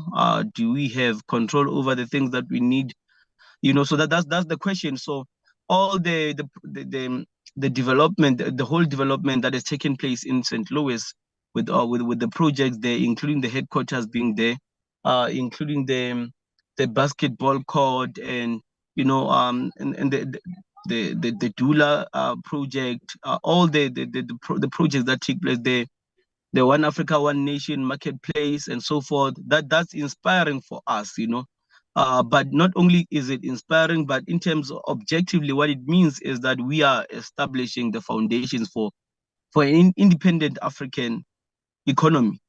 You know, that's what we're doing. This is the foundation. It's not like we are preparing ourselves to govern in an independent, liberated Africa, socialist Africa. So we talk about, socialist Africa in terms of the African working class beginning to own the means of production, because at the end of the day, African people, um, we want to free ourselves from uh, labor in terms of colonial labor, in terms of this colonial capitalist labor that is there to serve the interest of the bourgeoisie. But we still need to continue production. We still need to, to work. We still need to build infrastructure. We still need to build, all factories to develop technology and so forth. So the Black Power Blueprint is the blueprint not only for now for community projects, but it's a blueprint in terms of how a liberated Africa should look like. So that's what it means to us. And actually here on the continent, I should say that the party is everywhere. We have the African People's Socialist Party in West Africa, in Sierra Leone, and in Liberia specifically. There we have the party, and we have party members all over West Africa. They're in Ghana, in Chad, in Ivory Coast, and so forth, and even in East Africa, in Kenya, Congo, and Uganda, and Southern Africa, in Botswana, in Namibia, in Swaziland. We have the party there, and we have to emulate what we are seeing happening in St. Louis in terms of the projects there. That's what it means, building that dual and contending power. Because African internationalism, our political theory developed by the chairman, is a theory of practice. It's not just a theory to explain the world, but to change the world. So we're gonna be doing this, comrades, all over the world. The African People's Socialist Party, the Uhuru movement, is growing everywhere, and we really appreciate all the training, all the resources in terms of what the party has been able to accumulate in terms of the knowledge and the material produced to help us to make this thing happen. So it means a lot, and it's going to impact the whole African world. Uhuru. Uhuru, thank you so much, Chair Tafari. What an honor. Very, very inspiring, and really salute your incredible work. Definitely. Where you are in Gauteng province, but also throughout Africa, just really organizing the African People's Socialist Party under the leadership of Chairman Omali Yeshitela. So this is very, very exciting to talk to you. Thank you so much for coming on. Thank you, Chair Tafari. Uhuru. Uhuru. Thank you. Uhuru. Wow. Wow, Very, that very was amazing. very, I can almost speechless. I know. That is very, very moving and powerful to see, and to see what a great period we're in. Yes. The African People's Socialist Party, the African Revolution, that the Chairman Omali Yeshitela built brick by brick, rebuilt after the war against the Black Revolution, the African Revolution of the 1960s. And, just to see this consciousness of the anti-colonial struggle rising up in Africa in an organized way that is going to be the only thing that liberates Africa once and for all. Uhuru. I agree. That was very moving, and clearly our audience members felt the same way, because Janice went on to blackpowerblueprint.org/health center, and she put in 500. So with that powerful stand of reparations to African people from Janice, that means we have remaining to match our $5,000 matching fund, only $4,175 left to go. And it means that already in the first hour and 25 minutes, we have raised $4,607. What? Is that right? Wow. That's Yep, awesome. okay. Of our $5,000 matching? No. Oh, Just oh. including some of our Okay. our preemptors. Okay. We're gonna put them all together. Put them all together now. Oh, okay, good. That means that left to raise today is $45,293. All right. We can do it. We can do that. Absolutely. Absolutely. And so anybody, please put in the 293 right now. Yeah. Get us down to 44,000 as we end this segment here. That's right. Just remember to go to blackpowerblueprint.org/health center and let's put the resources in there. That's right. Uhuru.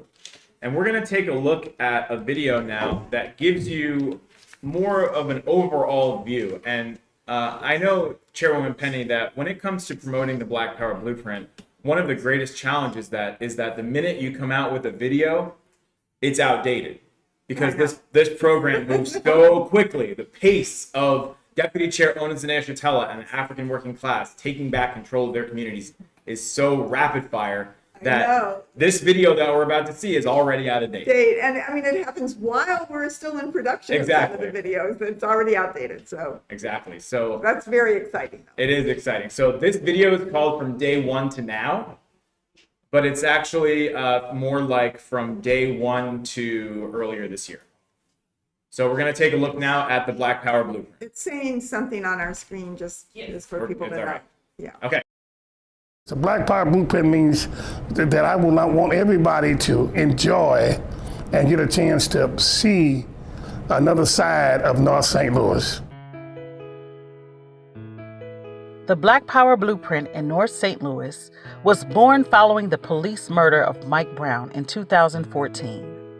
The Black Power Blueprint is testimony to the fact that Mike Brown and the hundreds of other Black people killed by the colonial police did not die in vain.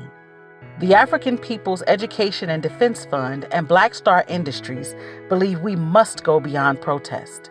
We must build institutions of economic and political power in the hands of the Black working class community. In 2017, we initiated the Black Power Blueprint in North St. Louis under the bold and innovative leadership of Ona Zanea-Shatella, President of the African People's Education and Defense Fund, and we have already transformed our community. We purchased and renovated the Uhuru House at 4101 West Florissant Avenue, which was ready for use by early 2018. We bought 2 adjacent buildings down the street at College and West Florissant. In 2019, we demolished the corner building, which is slated to become a community basketball court. Even during the pandemic, we didn't miss a beat. And throughout the year 2020, we completed the stage in the outdoor space, installed a wrought iron fence, and then planted the garden. This is powerful because you're here. We completely renovated the 4-plex apartment building on College Avenue that will provide housing for our African Independence Workforce Training Program for our brothers and sisters coming out of the prison system. We also demolished 2 other nearby buildings on West Florissant to make way for retail shops and contracted with the LRA for property designated for an African women's facility. In 2021, we installed an electronic sign on the side of the Uhuru House.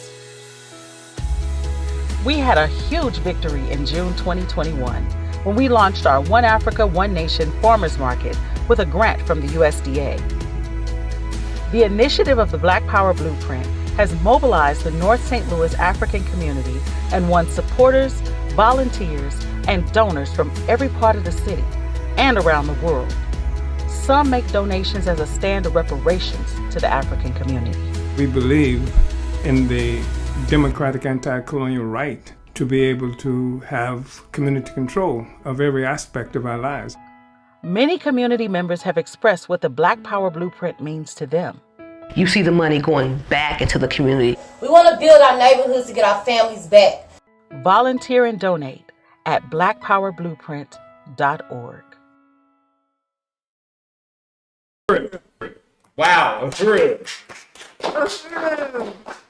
So we're coming up on the end of our segment, Chairwoman Penny. I know we're going to be back a little bit later, but that was a powerful video. And Yes. just want to Love encourage that people. video. Yes, go to blackpowerblueprint.org/health center and donate. This is Giving Tuesday, and we are Yes. pledging to raise $50,000 for the Uhuru Kulea Freedom to Nurture African Women's Health Center. And already today, we have raised almost $5,000 from amazing supporters throughout the world. And we have a matching fund. So we only need to raise $4,175 to match our matching fund today. That's which right. Started this morning. Yes. That means for the next $4,175 that you donate, it will be matched to the dollar by our $5,000 matching fund. Yes. So go ahead to blackpowerblueprint.org/health center. And while you're doing that, we have a beautiful performance from an incredible African cultural worker, Karen Smith. Karen Smith, who has been an incredible supporter and participant, really, in the Uhuru Furniture Philadelphia, just has contributed their talent so many times to forward the programs and different work of the furniture stores. Just really want to salute Karen.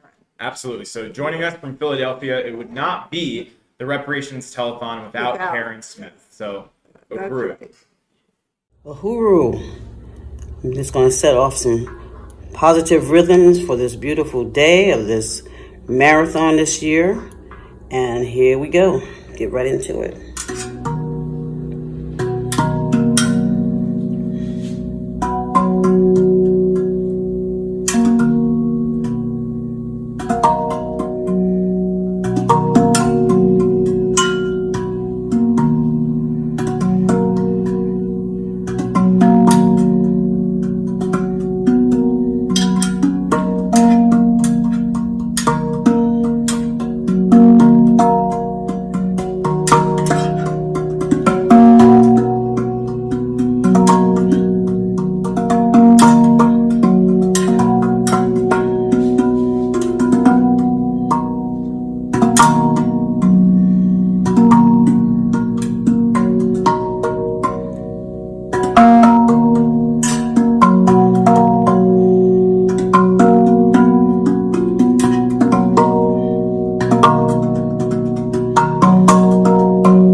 Uhuru from your musical comrade, Karen Smith.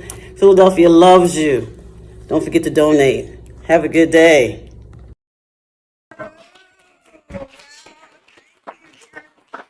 So beautiful, just really, wow, special, just gorgeous. Thank you so much. He always has a different way of performing and different instruments, and it's amazing. Very, very talented. Incredible. African culture. Yes, I agree. Thank you so much, Karen, as always, for your incredible contribution to this telethon. That was very beautiful and very much inspiring to be a part of this movement and want to support the explosion of African culture in the hands of African people that this movement represents.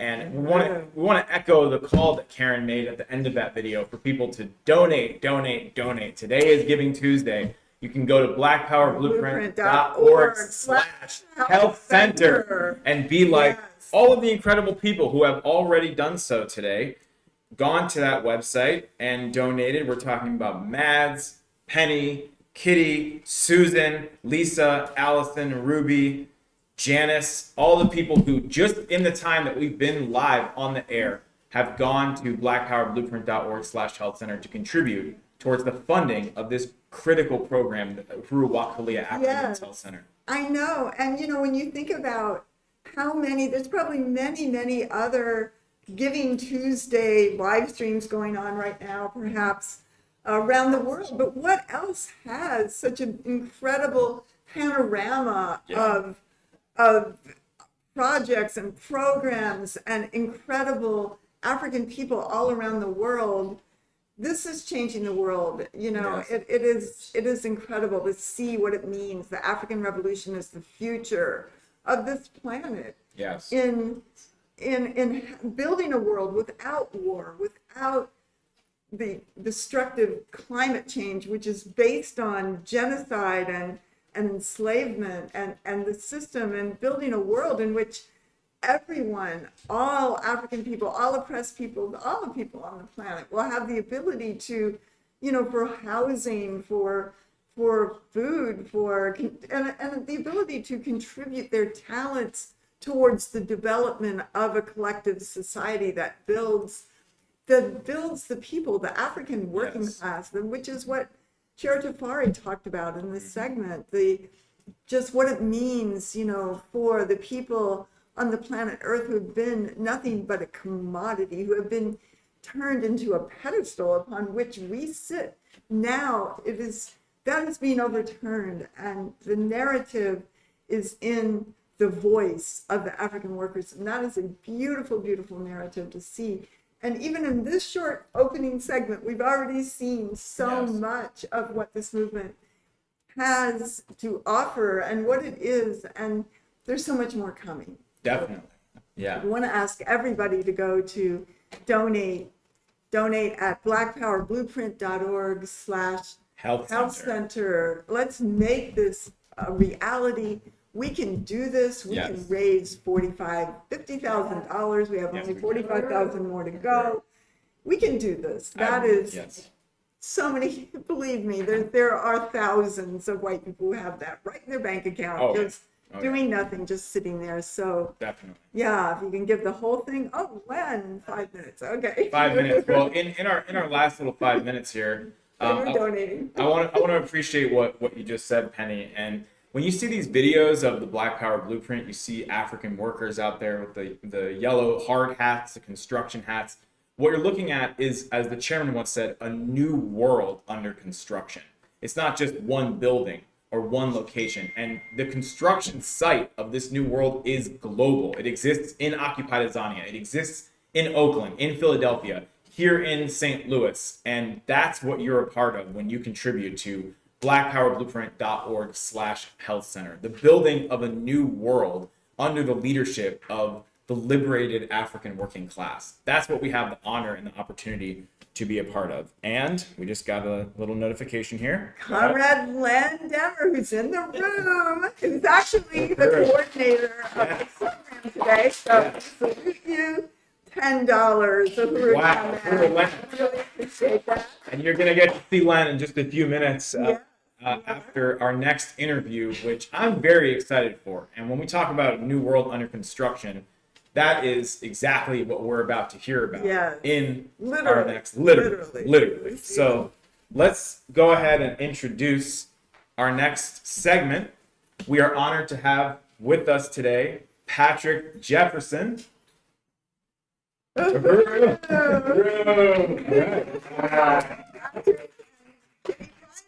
is going to be and Patrick Jefferson, whose company BJ Boys Maintenance LLC has been working on the demolition of the building at 3723 Goodfellow Boulevard here in St. Louis, slated to become the next Uhuru Jiko Community Kitchen and Bakery Cafe, who will be joined by African People's Solidarity Committee member Kitty Riley, who works under the leadership of Deputy Chair Ona Zanea as the projects coordinator for the Black Power Blueprint. So, Uhuru, Kitty, and Patrick. All right. A little shift here.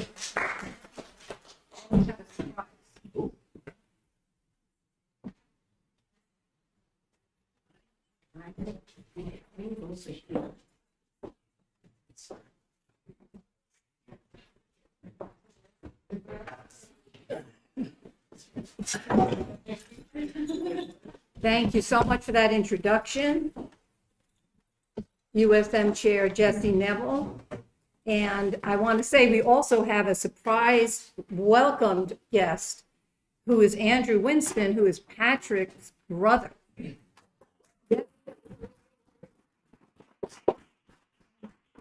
This is really an outstanding family, and I can more or less say, more about it as we go along. But I do want to say that I do want to really, salute this telethon and say what an honor it is to be part of it, organized by all the incredible, members and volunteers of the Uhuru Solidarity Movement. And I just want to, open up by saying that I have the honor of being the project's coordinator, but I work directly under the leadership of Ona Zanea, who is the architect of the Black Power Blueprint. And that means, of course, there's the leadership right there. And so being projects means that she's over the projects too, if you know what I mean. She's the leader. And it's been an incredible opportunity to have witnessed the transformation and growth of North St. Louis under the working class leadership of, the African People's Socialist Party led Uhuru movement. And the guests that we have today really represent that. One thing I've noticed from day one of working, with Deputy Chair, she brings the very best, the best of the class to this project. And absolutely. And our guests represent that. And also the way that the Black Power Blueprint is not just a project by project. The projects are defined by the overall colonial conditions that Black people live under, so that it can't just be one thing that is the whole vision of the Black Power Blueprint. Yes. It has every program, every project is about addressing all the colonial conditions African people live. You can't have health if you don't have an economy. You can't move forward. It's all about African self-determination. So every aspect of life is addressed, which is why we're raising funds for the Uhuru Kulea. Because you can't have babies that live if you have violent police brutality every day. If you have, no way to make a living if you have to have a car to get any food, or walk miles to be able to have access to food. It all is being addressed by the Black Power Blueprint project. And in this whole process, she met Patrick Jefferson. So I'm just going to I want you all, I know you all want to really hear, our guests. Because even his brother said, oh, I just came by today, but his brother met the movement. He met the chairman and the Impedum rally. He heard the movement, the call of the movement, the vision of the movement, the unstoppable, strategy of the movement that African people would be free and self-determining. So I guess I'm just going to start with you, Patrick. Tell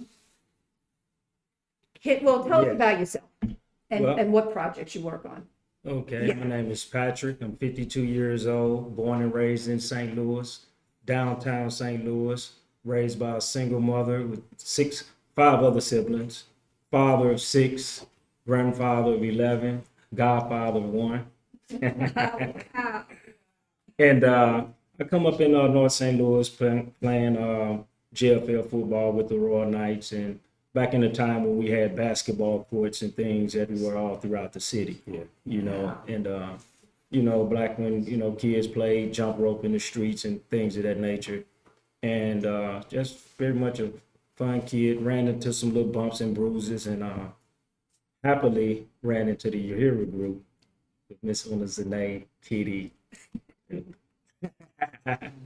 my favorite partner, and just did some great work. But coming up, I had a great life along with my brother here, mentor, teacher, pastor, so we just ready to get to work. And as far as BJ Boys Maintenance, it's a maintenance group, and some of the projects that we work with, we're working on the GECO, as you mentioned, with the interior demolition. We go in with a bunch of young kids, not just young kids, but we go in with the kids and show them, give them a general idea of what it takes to rip these buildings out and turn them apart, with strong emphasis on safety and communication. So we're working hard. Some of the projects we worked on, other than the GECO demolition, also do maintenance on the garden project, the basketball court, the projected site. Also, we maintenance projected site for the health clinic. I'm sorry, so many. We work on the housing. We do all the maintenance on the housing. We cut out forestry throughout all the housing projects to keep everything really nice. If nobody lives in a home, we keep it at a standard to where it looks like somebody lived there. Just beautifying the community. And along with my brother, he helps maintenance some of the properties throughout the projects, but we mainly work throughout the north part of St. Louis in the area. And Kitty, you be in the trenches with me sometimes. Kind of hard keeping her out. And it's just been beautiful, because coming up in the cities, a lot of times, you go through these political realms and you don't see things happen. And in this just short period of time of working with the Year Group and Africans People Education and Development Fund, we've just done so much, in the past year, just in and out, getting debris out of houses, creating homes, for people that don't have homes, as well as, getting the sites ready, I don't know exactly when they'll be ready, but we're ready to help get them ready. All right. Oh, thank you so much. Before I even dig into more questions, and I really, really, really appreciate that, Patrick. I really do. Yes. I just want to introduce Andrew Winston, Patrick's brother. And tell us a little bit about yourself, because all of this is really tied in. Yes, it is. Well, thank you. My name is Andrew Winston. I'm the third oldest of the 6 my mother had. Patrick is the baby. Now we know. Patrick, and I don't have any grandkids, and I'm a little jealous. About that, but I'll be patiently waiting like I am. But I am assistant pastor, and I work not too far from here. But would be remiss if I didn't say that we certainly thank all of those before us that allowed for this moment to happen now. There's a lot of things that happened even before we knew about the organization. So we are sure that there were some hurdles, some delays, some detours, some obstruction, and they overcame it. So, congratulations. But like Pat said, that the things that we're involved in is, I guess it comes from that single mother bringing us up, learning how to be a team and be involved. And both of us grew up playing sports. And it's something about a team. We don't always have to be on the front row. If we was a group, we didn't have to be the lead singer. We just wanted to be a part of a winning team. And this is a winning team. That's what we're excited about. And another little something that we added, we reach out sometimes with the seniors that may have homes, but they can't get things done. We'll do a complimentary at a discounted price for like lawn service. We'll do their own fixed income. We do that for the seniors. That's a lot. And if there's any young man that has some type of energy, we look at that and recognize talent and try to take that and clone it. Patrick is great about that, to take that and see where they want to go. And I guess one of the things I say this is something I teach myself, the 5 Ds. You have to make a decision about something. You have to be determined. You have to be dedicated. You have to have the discipline. And then you got to do it. And you guys have done it. Yeah. You guys have done it. We're excited about being a part of it. Yeah. And tomorrow is an opportunity to learn something new and to do something new. Every day is another day that God wakes us up. Every day is another day to intelligently start over. I'm excited.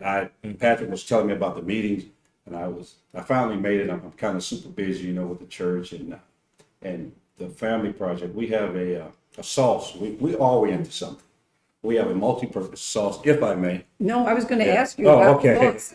Patrick's been telling us about the sauce. The sauce. We have a multi-purpose sauce. Most people call it as barbecue sauce because I was barbecuing at the time that we invented it. But it's a multi-purpose sauce. I like the way that Pat's identified. He calls it a specialty sauce. And the difference between this and regular condiments is if you're eating something, you're not just going to go get your mustard. You're not just going to go get your ketchup.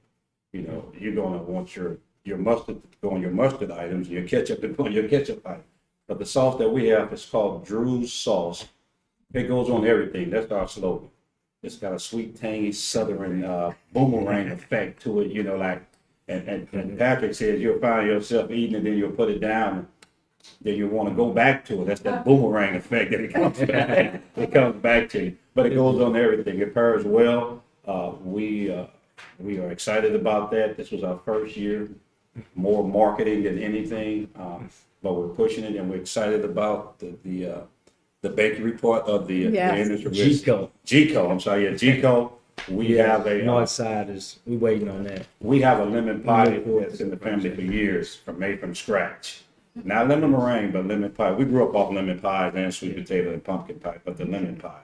So we're excited about that, excited about the agenda that you guys have and be a part of. And I hope this is the most resilient group working in the city. Uhuru. That's right. Uhuru, the most resilient, You see us, you see everybody out, a lot of times, like I say, it's people normally get out around, time is we looking to vote and things of that nature.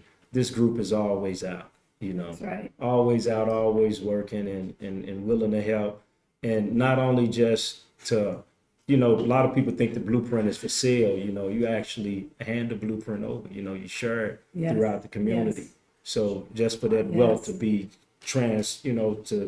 to pass along and keep that wealth flowing within the community, that's beautiful. That's it. That's beautiful. I just really, really appreciate your summations, and it started out by meeting Deputy Chair Onizane meeting Patrick's brother, another brother, Jermaine. Yes. In building contractor, and meeting Patrick, and Patrick did the interior demolition of the GCO, and the work was so profound. I mean, you think of a demolition and the word you think of is like knocking things down and just throwing things out the window into the dumpster or whatever, you know? This thing, I just would like, it was like an engineer. And it was that level of engineering that really demolished the interior. Because remember, the ceilings were coming down. You know, I mean, we had pipes broke 5 years ago in the winter. I mean, just like, you know, there was just little walls, fake walls, but you know what I mean? Office partitions and so on and so forth, and counters and glass. And there was electrical work and the whole area that's going to be the production area, the whole, you know, the ceiling, wiring. And there was a furnace like from the back and before we were born, maybe. There was a furnace in there. I don't know what it took. But Huge. I mean it, Yes, but it was huge. you can say more about that because to me the work was so, it was giving the best to the people, which is, you know, Owners and a standard for the Black Power Blueprint. Her slogan is only the best for the Black working class. And also what everyone was struck by was that you were doing a workforce program, and that is one of the, you know, without calling it that perhaps, but that is one of the main goals of Owners and A for the Black Power Blueprint. The program is going to be finished in January, and there are some funders that are waiting for the program to finish based on the actual work of the Black Power Blueprint thus far. So you, and I mean, you were doing. Teenagers too looking forward to it throughout the community. Right now, it's like, it's a time to where it's that you have so many young teenagers that's searching out for work that can't get work, you know, and when you don't have the work and have those minds idle like that, you know, you leave in a space for other things and, you know, to come into their lives and things of that nature. So we're very interested, looking forward to moving forward with these projects. Absolutely, absolutely. So these are really future partnerships in every single way. And the other thing is the sauce. As Andrew mentioned, Uhuru Chico is going to be the home base of Uhuru Foods and Pies, for one thing. It's going to have a huge production kitchen for the pies that Black Star Industries has been doing for 38 years. And I'm talking like the Girl Scouts in front of grocery stores in all kinds of weather, selling pies and people picking up their pies or picking them up at the kitchen. And a smaller Uhuru Chico that already exists and was built in St. Pete, Florida, in the Uhuru House. But nothing can handle the level of production that we need to do. And Missouri touches 8 states. This is going to be a wide distribution.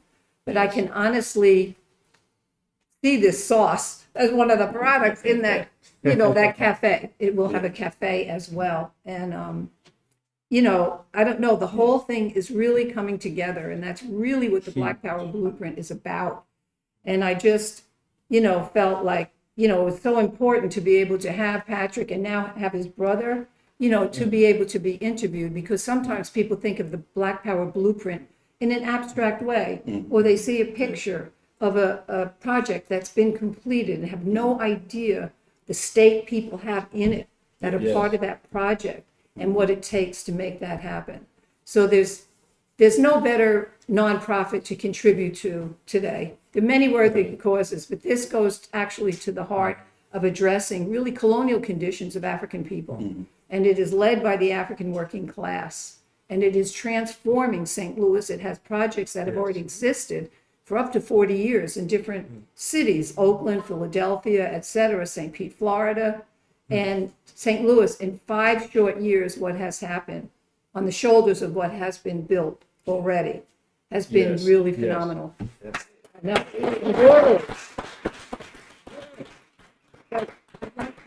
thank you. I'd like to ask Patrick and then Andrew, any closing remarks, Patrick, why people should support? Why people should support the Black Power Blueprint. Oh my God, they should support. Man, look at what we're doing. I mean, we're not talking about it. We're actually doing it. You know, we actually, some of us are sitting there right now with no sleep, you know, no rest, and I mean, it just got to be done. It's something that's necessary. And the thing it is, it's not a question of if we're gonna get it done. We're working with some resilient people. We're gonna get it done. We're gonna get it done. But I mean, why to get it done or why we need it, you know, we need to improve our communities. You know, it's not just for us, like I said, I got 11 grandkids and a godchild coming up, and I want them to be able to come up in the community to where that they don't have to, go through the struggles and trials and tribulations that we went through, and when they do, they have a supporting base and a supporting cast such as this, to help us out. Yeah. So I feel good about it. Thank you so much. Thank you too, Ms. Kitty.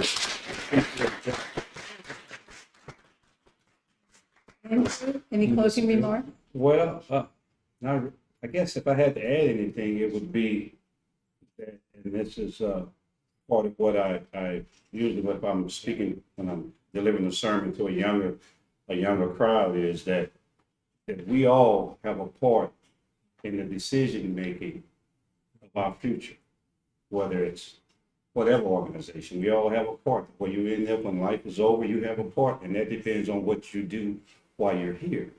So people will remember you. I believe people will remember you more by what you gave out and done to help other people, opposed to what you have obtained. And if you haven't read Steve Jobs' last dying words, if you haven't read that, you need to read it. It's awesome. It's powerful.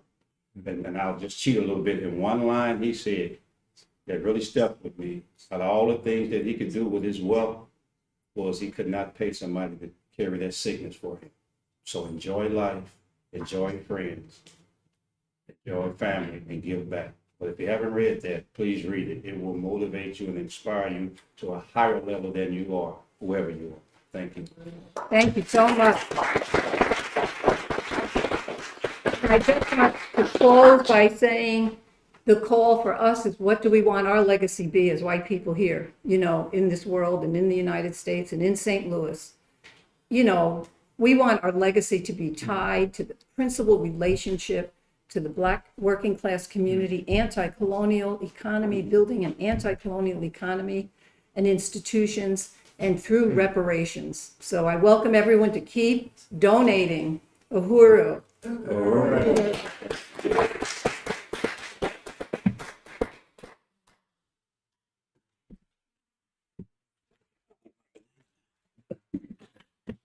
Also the lemon pie. Yeah, the limit, but you can have competition with those pies. I do that. This is Black Power. No, I mean today. Yeah, okay. Black Power Blueprint. I didn't bring the check. I got cash. Oh, you have cash. Oh, okay. Yes. So, well, I think, I hand it over. All right, Uhuru. Just really appreciate Patrick and Andrew for coming into the studio today, and Kitty for that really great interview, just seeing the community that's actually a part of building the Black Power Blueprint. And just to remind you, you are tuning into the Giving Tuesday 24-hour telethon. We're raising funds for the Uhuru Kulea Women's Health Center. You can go to blackpowerblueprint.org/health center to be a part of that. And I just want to appreciate a couple of donations that have come in during that interview. Maureen at $25, Uhuru Maureen, and Jackson at $10. Uhuru Jackson, which means we are at $4,752 has been raised so far. We have a total goal. Plus 40 from Andrew. Oh, and we just got one from Andrew, who was just interviewed, $40. So, which means I believe we only have $90 left to unlock. We have a matching funds today. So to unlock the $1,000, we only have $40 left. And I'm here with my good comrade, Len. Uhuru, thank you so much, Mads. And that was just really an amazing interview. And it's just so exciting to just see reparations in action. Really honored to be here today with my co-host, Mads. And we're really excited to bring up our next guests. And this will be the African People's Socialist Party Director of Agitation and Propaganda, Kulea Anai, and Black Power 96.3 FM Station Manager, DJ Eddie Maltzby, joining us live from St. Petersburg, Florida. Uhuru, Director Kulea, and DJ Eddie. Uhuru. Yeah, really Morning. So we just have a couple of questions for you. And, this is such an amazing institution having, your radio station there in St. Petersburg, Florida, and anybody can tune in internationally at blackpower96.org. So could you talk to us a little bit about the importance of Black Power 96 for the African community of South St. Pete as well as internationally? Uhuru. Yeah, I'll go ahead and start. I want to first start by saying and saluting Chairman Amalia Shatella, who's my leadership, our leadership, and the visionary behind Black Power 96 Radio. And in fact, the Uhuru movement had been working to develop what's now known as Black Power 96 for years with what was known as Uhuru Radio. And this was something that the chairman recognized in terms of needing to be able to distribute the ideas, the thoughts, the worldview of African internationalism, needing to be able to, do it across every avenue, every arena we could get it across. We needed to be able to seize it. And that it also includes radio. And knowing that this is another big form of communication and being able to reach the people. Chairman has said that we need to, be able to have the airwaves as a method of communicating to our community, to organize, to educate, our community. So Black Power 96 is a project of that vision. And it's also, when we talk about the Black Power Blueprint, it's a project of the African People's Education and Defense Fund, APEDF, to which Deputy Chair Ona Zanea Shatella, who's the architect of the Black Power Blueprint, is also its president. So it's attached to the whole Black Power Blueprint project, where we are working to, put the power in the hands of the African working class for self-determination, to be able to define who we are, because our whole identity in the world has been defined, explained for us by the colonizer, by the oppressor. And so to have this institution allows us, the African working class, to become the subjects of history, to define ourselves for the rest of the world, to articulate our own interests, and to be able to put forward those and be able to fight for those same interests. So this is the significance of an institution like Black Power 96 Radio, which has the slogan, not just explaining the world, but changing it. And Mr. Ed, is there anything else you want to contribute to that? Yes, I think so, Derek. I think you said a lot in that, but I just want to get to maybe the human interest side of Black Power 96.3 FM, because you heard what Dr. Kulea just said. But as an African brother growing up in St. Petersburg, Florida, I can relate to some of the things that's going on even now with gentrification, staying in housing that you can't afford to stay in, so you get evicted or you get put out. And the radio station is connecting with not only African people, but indigenous people all across the world, all across everywhere, giving them another outlet, giving them another view of what the chairman is laying out. Amalia Shatella is laying out the theory of Black people, what we should be doing, how we should be coming together. And this is powerful to have a radio station like Black Power to put that message out there, so they don't get the theory of just the ruling class. They get the theory of African people and the modem of production everywhere, across the country and across the world. This is powerful for Southside people that live in, say, in poverty.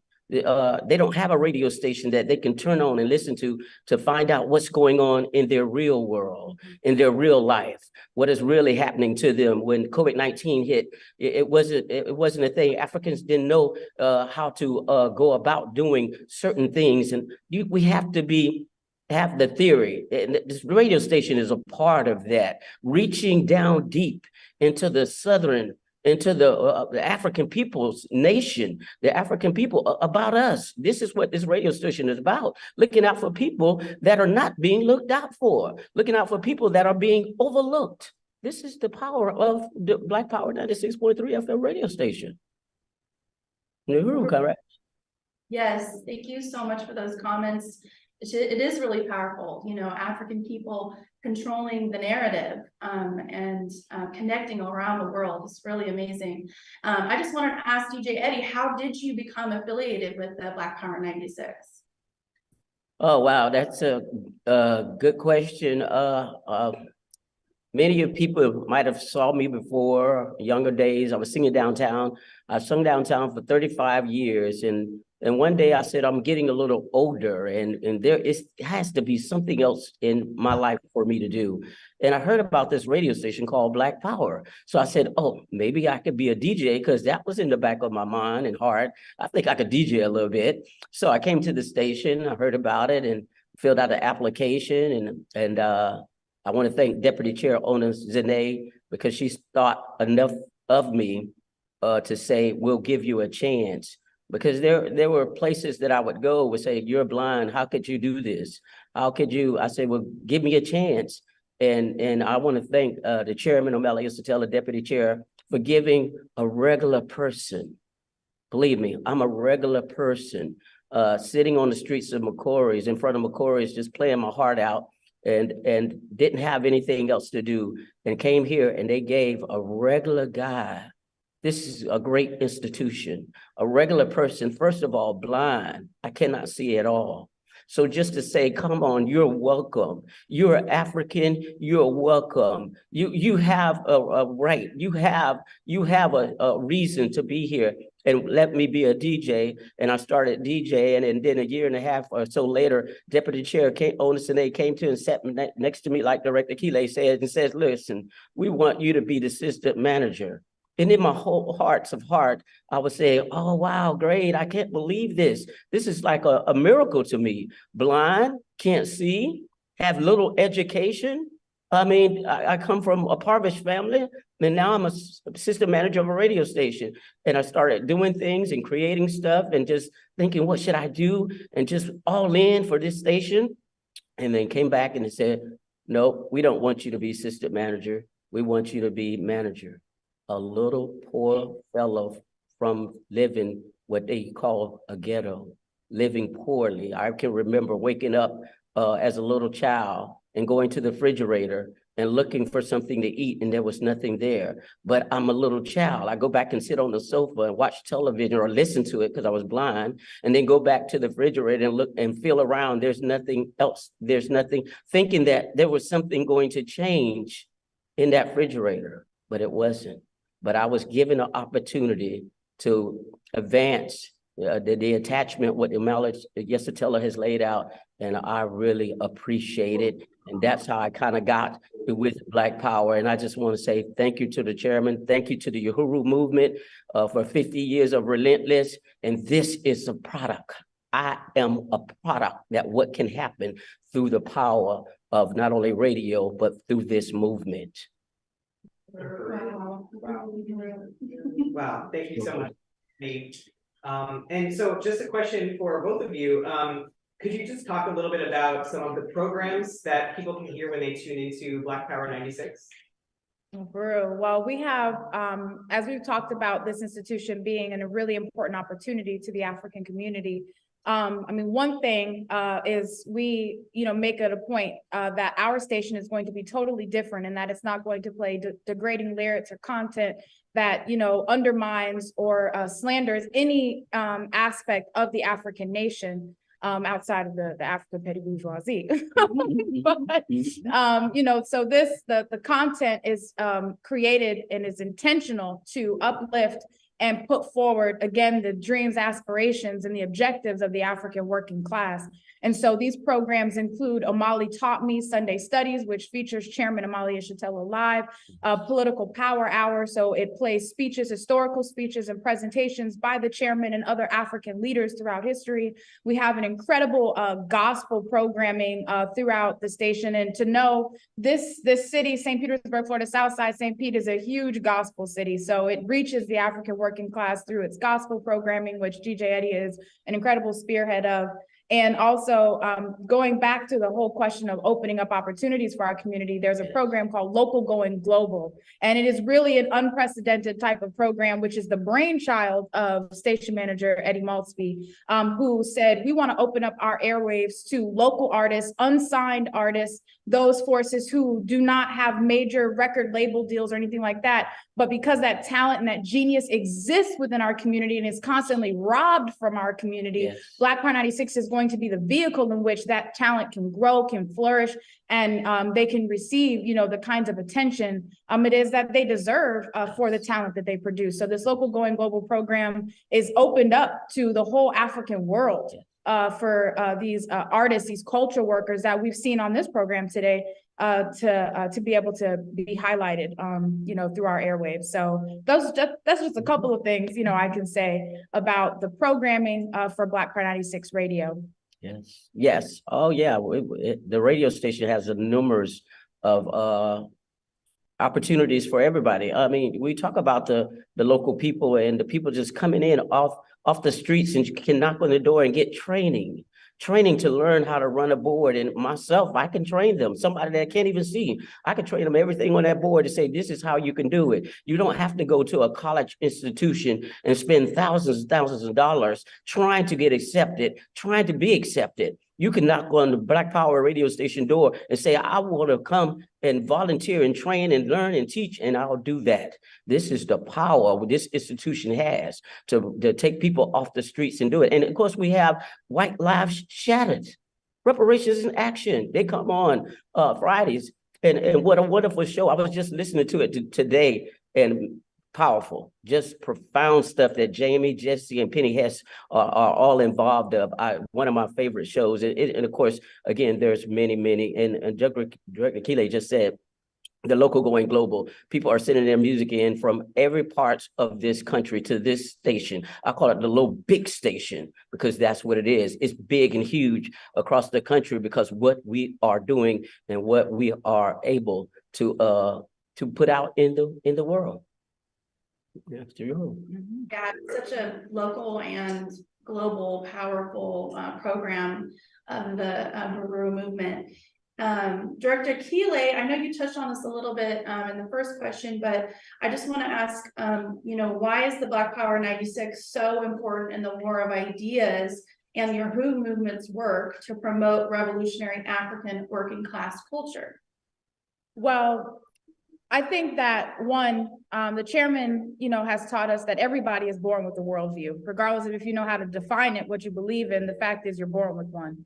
And the problem for us is that the world has been defined in the interests of the colonizer, including colonized people ourselves adopt a worldview that benefits the colonizer. So everything we know and everything we do is going to forward the aims and the interests of this social system that's built on our oppression.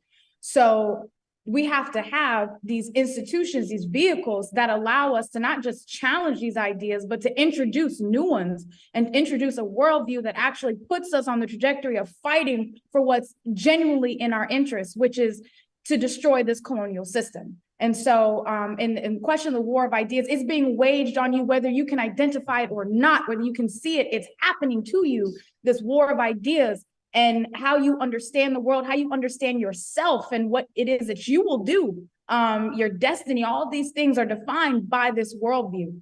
And so we have to have the capacity to put out our own. African internationalism is the worldview given to us by Chairman Amalia Shatella to be able to see the world, explain it exactly as it is. And we have to have these vehicles that allow us to distribute those ideas, package, produce, and distribute those ideas, just as the ruling class does. This is our weapon in that war of ideas. So you have, military weapons and you have ideological weapons, and Black Power 96 is an ideological weapon in the war of ideas. And as it comes to culture, because culture is a part of the war of ideas. And it's what it is that what you produce, it reinforces a certain set of beliefs, a certain worldview. So if you go out there and you're, performing this stuff that slanders and attacks and undermines the African working class community, you are performing, regardless of how many people love you and how much money you're making, you are forwarding the ideas of the colonial capitalists at the expense of the African working class. So the culture, we have to breed a revolutionary culture that expresses the aims, that puts forward the African Revolution, that puts forward anti-colonial struggle. That's how we transform the culture. We get to even redefine what is good, in culture. They have a Grammys and all that kind of stuff where they steal African culture, They steal it, they rob it, the sound, the look, the swag, everything. They steal it, they profit off of it. They, create it and make it into this monster, this minstrel show. And we're taking our power back. And we're saying that this culture is going to be created to benefit our people, our community, to uplift us. And we give our community the opportunity to actually exercise that. So, that's the role that Black Power 96 plays in transforming the lives of our people. Wow.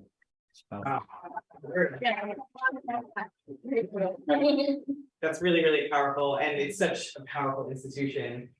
So we do have time for just one more question, and we want to ask both of you, why do you feel it's important that all of our viewers here today support the Black Power Blueprint and specifically the Uhuru African Women's Health Center? And do you want to kick it off? Well, yeah, thanks. I just think it's important to support anything that we have for ourselves. We have to continue to finance everything that we want to create for ourselves.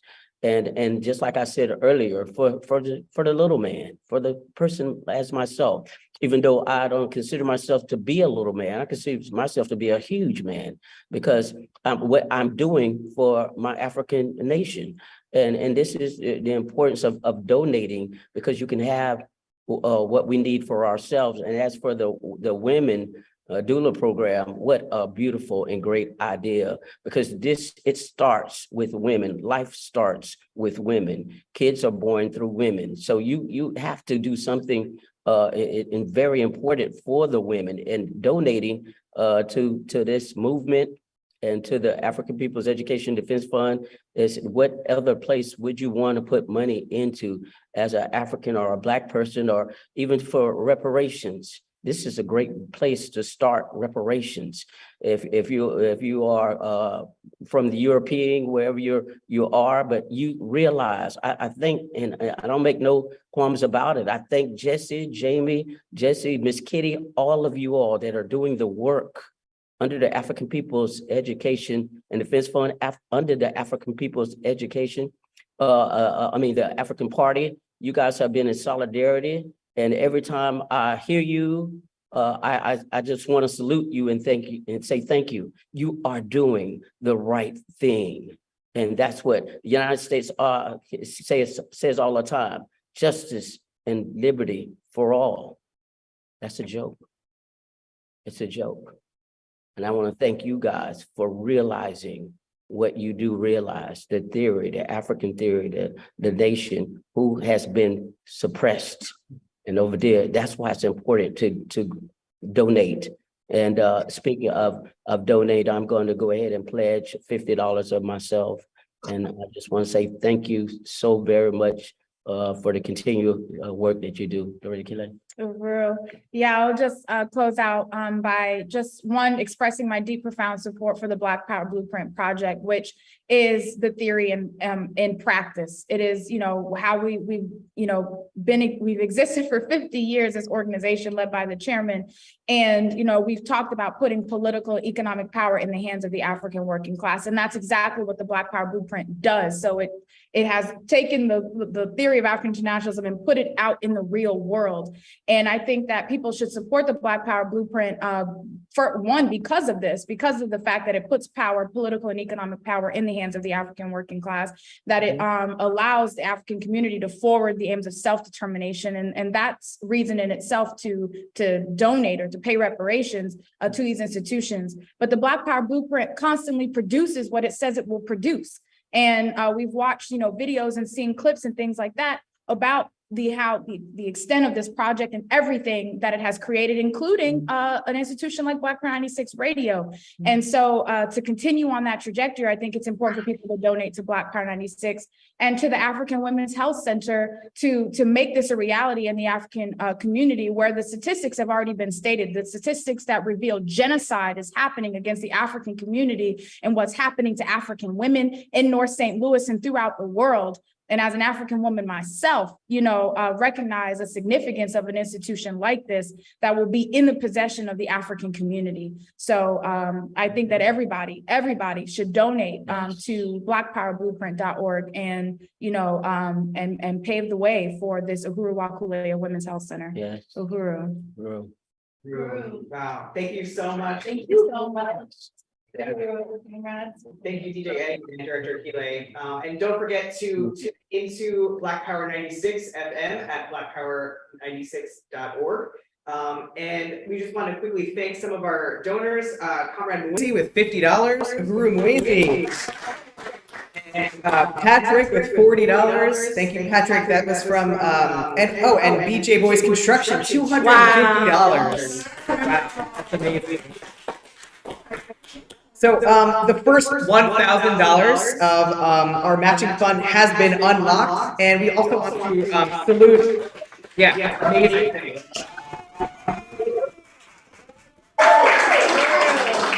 And just also salute DJ Eddie for his contribution as well. It's really great. So it looks like we have 3,790 left of the matching fund from Zoya, Jesse, Angelica, and Amanda. And so we have $43,808 left to raise. So go to blackpowerblueprint.org/health center. So we're going to actually take a look. I guess we could just jump right into an appeal with Virginia and Comrade Leah. Uhuru. I know, but they're like, oh, sorry, already. We can play it after. Uhuru. Uhuru, comrades. And for those just tuning in, thank you for tuning into the 4th annual 24-hour Reparations Telethon on this Giving Tuesday. And I'm here with my comrade Leah. Are you there, Leah? Uhuru, hello, Virginia. Uhuru, I'm so thrilled to be here with you. What an exciting day this is. I mean, it happens once every year, Giving Tuesday, and this day is known as a global day of giving. But you know what? We really want to make this a global day of reparations. That's what we want to do. And so I want to welcome everyone who's joining us online and who's viewing. I want to welcome my comrade Leah as well. And I'm Virginia. And also want to thank everyone who's donated so far. And we have some news on that front. So thanks to you, Leah, your matching fund has been unlocked. The total raised so far is $6,242, and left to raise is $43,758. So yes, let's do this. And to donate to that in material solidarity with African self-determination, go to blackpowerblueprint.org/health center. And we are raising funds today to build the Uhuru Kulea African Women's Health Center in North St. Louis. And so that is our goal. We want to thank everyone who has donated so far. And again, left to raise $43,758. So let's go ahead and get those donations in. Really appreciate that. And also, I just want to say a little something, Leah, if I could real quick about that. You know, when we contribute to Black Power Blueprint and when we raise these funds today to build the African Women's Health Center, what we're really doing is showing our support for political and economic power in the hands of the African working class. And that is so important to do. And, you know, under the leadership of Deputy Chair Onezine Yeshitela, the Black Power Blueprint has been growing for 5 years. And it started in this process of acquiring and then renovating properties and turning those properties into institutions which benefit the entire community there in North St. Louis. And Leah, I was just wondering, would you tell us just a little bit more, maybe a thought you might like to talk about, a little more about the colonial additions faced by the Black community there in North St. Louis? Absolutely. Thank you so much, Virginia.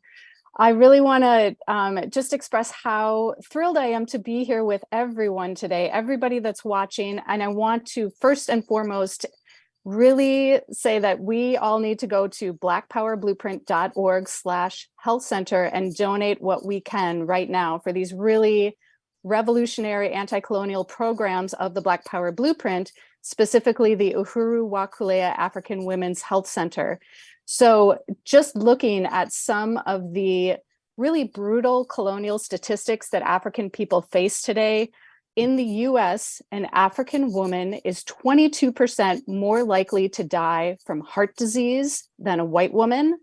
An African woman is 71% more likely to die from cervical cancer and 243% more likely to die during pregnancy or during childbirth than a white woman. So, you know, if you, like me, are really disgusted by these statistics and want to overturn this reality and help in creating a new reality where African people have control over their life, over their resources, over, you know, where they have their own institutions of power, go to blackpowerblueprint.org/health center and give what you can today. And we do have that matching fund. So everything that you give, whether it's $5 or $50 or $500, that's going to be matched up to $1,000. So go ahead. Right now is the time. You don't need to wait. You can just go ahead and make your donation right now. Uhuru. Uhuru, Leah, yes, I totally unite. I want to thank you for that. And also, you know, I just want to point out the Black Power Blueprint has accomplished so much under the leadership of Deputy Chair Onezine Yeshitela. And the Black Power Blueprint has a proven track record. So when they say they're going to do something, it gets done. It actually gets done. So I wanted you to know that let's take a look at some of the things they've already accomplished, things they've completed that helped to overturn some of those colonial conditions that Comrade Leo was describing, faced by the Black community there. So things the Black Power Blueprint has completed already: the Black Community Basketball Court, which was the focus of last year's telethon, and that is now complete. And thanks to many generous donors and supporters, it is now complete, along with a gorgeous mural. The African Independence Workforce Housing Program is now not only complete, but fully furnished. Every unit is fully furnished, thanks to Uhuru Furniture and Collectibles in Philly, Uhuru on the Move, and all the generous donors and supporters. Thank you so much. The Gary Brooks Community Garden, of course, right there in North St. Louis, in the heart of the community, providing fresh fruits and vegetables. This helps to combat the food apartheid that is imposed on the Black community there. And so that's wonderful. The One Africa, One Nation Farmers Market has been a weekly venue for African vendors to sell their merchandise, and it brings the resources and the community commerce to the North Side in St. Louis. And that has been a thriving institution now. That is complete. And the two gorgeous murals, the one I spoke of earlier, by Jamie the artist. One overlooks the community basketball court. It is so gorgeous. And the other one overlooks the Gary Brooks Community Gardens. And what's so important about these murals is they show, and I believe the chairman spoke on something like this, they show actually a vision of an empowered African community. And that is what is being built there in North St. Louis right now, thanks to your donations and your support and the reparations that pour in. This is going right to give political and economic power to the African working class. And that's what we want to do today. We want to raise those funds for the Uhuru wa Kulea African Women's Health Center. All of these programs are part of the strategy to overturn these colonial conditions that oppress African people by building economic, an economy by and for the African working class, for African people. And as the chairman would say, creating a new world where African people are free and self-determining. And this is what you're supporting when you donate to Black Power Blueprint. So go to blackpowerblueprint.org/health center, donate today, make your donation. And Leah, I wanted to know if can you tell us a little bit more about what's been built so far, what our donors have helped to raise so far in the Women's Health Center, and what is left to raise that we want to build? Uhuru. Yes, Uhuru. Yes, so thank you for laying out what, some of the programs of the Black Power Blueprint and what has already been created in the hands of the African working class. So for the, what has already been created specifically regarding the Uhuru wa Kulea African Women's Health Center, the Black Power Blueprint has already purchased the land that the health center will be built on. It has also finished the rendering of the building. So that's a really beautiful image of what the health center is going to look like. Really inspiring to be able to see that. The Uhuru wa Kulea has already trained 14 African doulas to go into their own community and reverse these maternal and infant mortality statistics that are so horrendous in the Black community. So, they've already started the programming, even though the actual physical health center has not been built yet, which speaks to the need to really push forward all of these programs. So enough money has been raised for the property survey, which is wonderful. Enough money has been raised for the architectural plans, also for the building of the foundation of the health center. And in addition to that, the kitchenette that's going to be in the health center. So all of that has been covered. We have already raised money through, reparations and through grants and all of the different ways that the African working class is working to return the resources to themselves that have been stolen. So now we need to raise resources for 3 offices within the health center. We need to raise resources for the windows and doors, for the products room, so like the retail space that's going to have all sorts of wonderful natural care products. We need to raise resources for the plumbing, for the electricity, for the main lobby, for the 4 bathrooms, for the Yoni steaming room, for the 2 stairwells, and then also for the 2 conference rooms. And I just want to pause really quick here because we've got donations rolling in. And so I want to really give a big salute to Eric in California for $50. Thank you, Eric. Uhuru. And so far we have raised $6,292. So what's left in this match, the total $5,000 matching fund that we have, is $3,690. So we can do this. We can raise those reparations. Make sure that you go to blackpowerblueprint.org/health center and donate what you can right now. Uhuru. Yes. Uhuru, thank you, Leah. And when you donate, we've got some great give backs for you. Let me tell you a little bit about those. So for a donation, if you donate between $5 and $199, you're going to get this cute 3x3 magnet. It's like a red magnet with the Uhuru wa Kulea logo on there. And a donation of $200 to $499 gets you this beautiful little journal and matching pen. Again, it'll have the Uhuru wa Kulea beautiful logo featuring that. And a donation of $500 to $999, you'll receive this sort of like all-purpose bag of fanny pack. It's got a zipper. It's got the Uhuru wa Kulea logo and slogan on there, I believe. And that fanny pack is the give back for a donation of $500 to $999. And then if you donate $1,000 or more, the give back is a gorgeous t-shirt.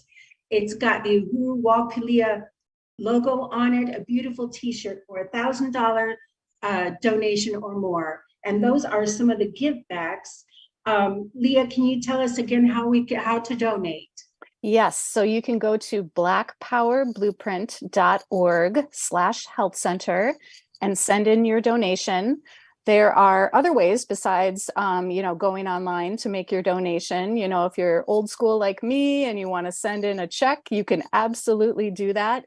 You can make the check out to APEDF and put Black Power Blueprint in the note.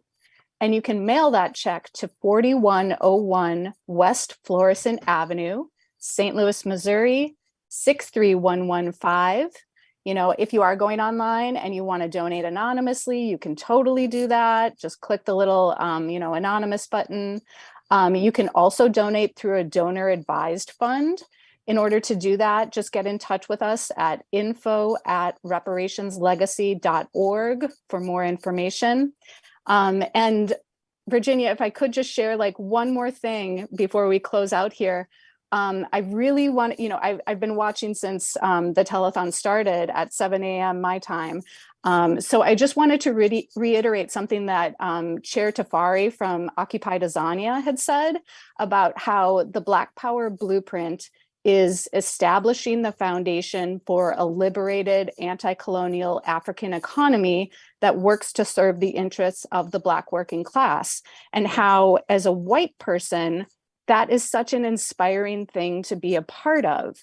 It's about getting in on the ground level of, the new world that is being built, because colonial capitalism is, I think it's pretty obvious to everyone. It is destroying the planet, it is destroying its people, and it is affecting oppressed and colonized peoples, of course, first and foremost.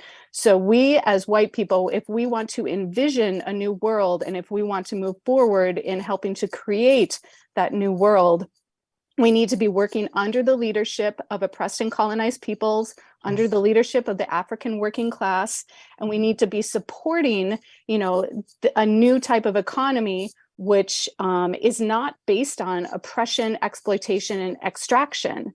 So this is how we do this. We go to blackpowerblueprint.org/health center, and the money that you're giving is supporting this new economic model that is going to be empowering to oppressed peoples everywhere and the African working class. So really, really excited to be here with you all. I really unite with that, Leah. And I just wanted to share one last thing, a quote from the chairman that kind of sums up what Comrade Tafari was saying and what you just echoed just now. And just reminding people, it's blackpowerblueprint.org/health center to donate today on this Giving Tuesday. Let's do this. And here's the quote from the chairman, Chairman Omali Yeshitela. By supporting this project, you can be a part of the future, not only for African people, but for all those seeking a world of justice and liberation in which all humanity can live in peace as one. And that's a quote from the chairman that may have been stated earlier today a little bit, but I think it bears repeating. And I agree with you. I'm very excited about this Giving Tuesday. I want to thank all our viewers and donors so much. And onward, victory for the African working class and victory for the Black Power Blueprint. Uhuru. Uhuru.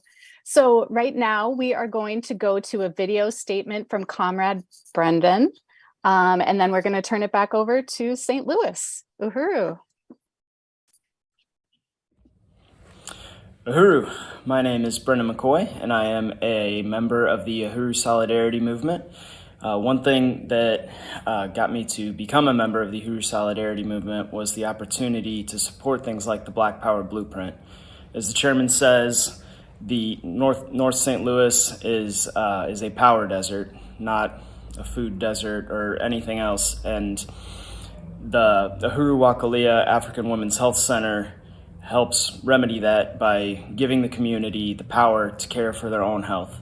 So please support the Black Power Blueprint. Please support the Uhuru Kulea African Women's Health Center. Donate today.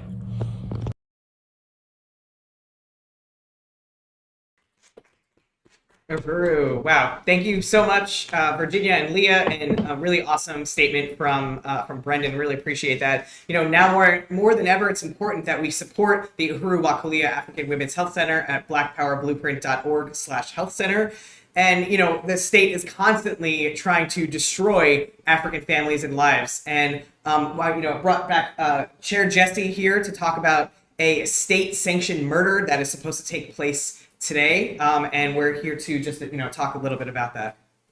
Thank you so much. And I want to appreciate the incredible interviews and statements that have been made in the past hour. and salute everybody who's tuning into this Reparations Telethon. And what I wanted to take a moment to talk about, we have two brief video clips from Missourians for Alternatives to the Death Penalty that we wanted to show regarding this absolutely appalling, outrageous, state-sanctioned lynching by death penalty that is scheduled to take place today in the state of Missouri of 37-year-old African Kevin Johnson. And we spoke a few days ago with Michelle Smith, who is one of the coordinators of Missourians for Alternatives to the Death Penalty, that has been close to and working with and supportive of the Uhuru movement, and has been involved in a campaign to demand for a stay of execution, for there to prevent this murder from happening of Kevin Johnson. And the story of Kevin Johnson is the story of the colonial violence against African people that is raging every single day under this social system, under this colonial mode of production, that is typical for the conditions faced by African people. That in 2005, when Kevin Johnson was 19 years old, he was in his home with his 12-year-old brother, just enjoying their night. And like so many other nights in the colonized African community, their night was disrupted by the presence of the colonial occupation force known as the Kirkwood Police Department. And when the police showed up and they claimed they had some kind of warrant for Kevin Johnson's arrest, they began to terrorize the home and terrorize the community. And the 12-year-old younger brother of Kevin Johnson ran to a neighboring home where his grandmother lived to get help, to seek refuge from this colonial state attack that was happening on their community. He had a heart defect and was basically terrorized by the police into convulsions and into a seizure, and the police prevented his mother from being able to see him and being able to help him, and this 12-year-old African boy died on the floor of his grandmother's house. And just a few hours later, Kevin Johnson was still in his home, and the police came back to the community. They claimed to terrorize some other Africans that they said were setting off fireworks or something ridiculous like that. And they come in once again to terrorize that same neighborhood. And they claimed that at that point, Kevin Johnson basically sought justice against, because it was the same cop, the same white cop showed up later that night that had chased his brother into the house where he died. That same cop shows up, and according to the police, the Kevin Johnson, they don't say it this way, but we understand, engaged in an act of resistance and self-defense, and that cop died as a result. And now, for defending his brother, for defending his community, for resisting the colonial terror that happens against African people every single day in this country, Kevin Johnson has been in a cage, in a prison since 2005, and now today at 37 years old will be put to death by this horrendous, hideous social system that takes African lives in so many different ways, as we've been talking about throughout this telethon. And as the Uhuru Solidarity Movement, we could not have this Reparations Telethon today without taking this time to express our outrage and our deep unity and solidarity with the family of Kevin Johnson, with his 19-year-old daughter, who was prohibited by the government from even being able to witness and be there to see her father for one last time before his life was taken from him today, and to express our solidarity with the African community and this movement, this campaign that has fought against this horrific injustice that is being carried out against Kevin Johnson today. And the last thing I want to say is that this is colonialism that we're looking at. We saw this statistic that in the 28 years that Bob McCullough was the St. Louis County prosecutor, and of course he's notorious for having presided over the non-indictment of Darren Wilson for the murder of Mike Brown in 2014, allegedly 5 cops were alleged to have been killed during that 28-year reign that Bob McCullough was the county prosecutor. 4 of the people who were alleged to have shot and killed cops during that time period were sentenced to death. 1 was not. The 4 who were all African. The one who was not was white. So it's pretty clear that, as the African People's Socialist Party has said for decades, the death penalty is an instrument of colonial genocide against African people. And with the advent of the death penalty, as I once heard APSP veteran Omowale Kefing say they basically moved the lynchings indoors. That's essentially what the death penalty represents. So we just wanted to take this opportunity to express our unity, to express our solidarity, to say no more genocide in our name. Long live Kevin Johnson. And we want to encourage people to go to the Facebook page of Missourians for Alternatives to the Death Penalty. And you can find information about actions that are taking place all day today in protest of this horrific murder and crime against humanity that's being carried out.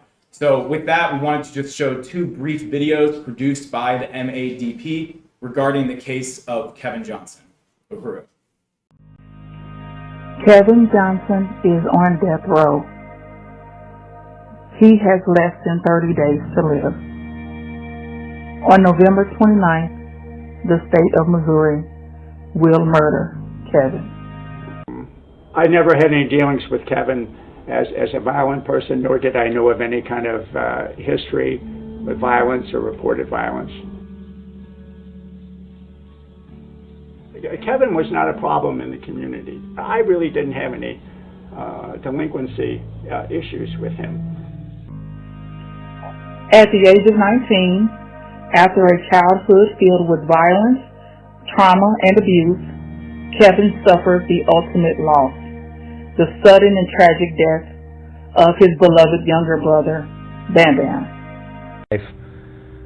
From day one has been a challenge because of past abuse and past neglect. And Kevin committed a crime at the most emotionally charged moment of his life. He was watching his little brother Bam Bam die, for God's sakes. And that matters. I would rather see my son just doing life, because I cannot go anymore losing a child. My heart can't take no more. It cannot take anymore. Yeah, can't take no more.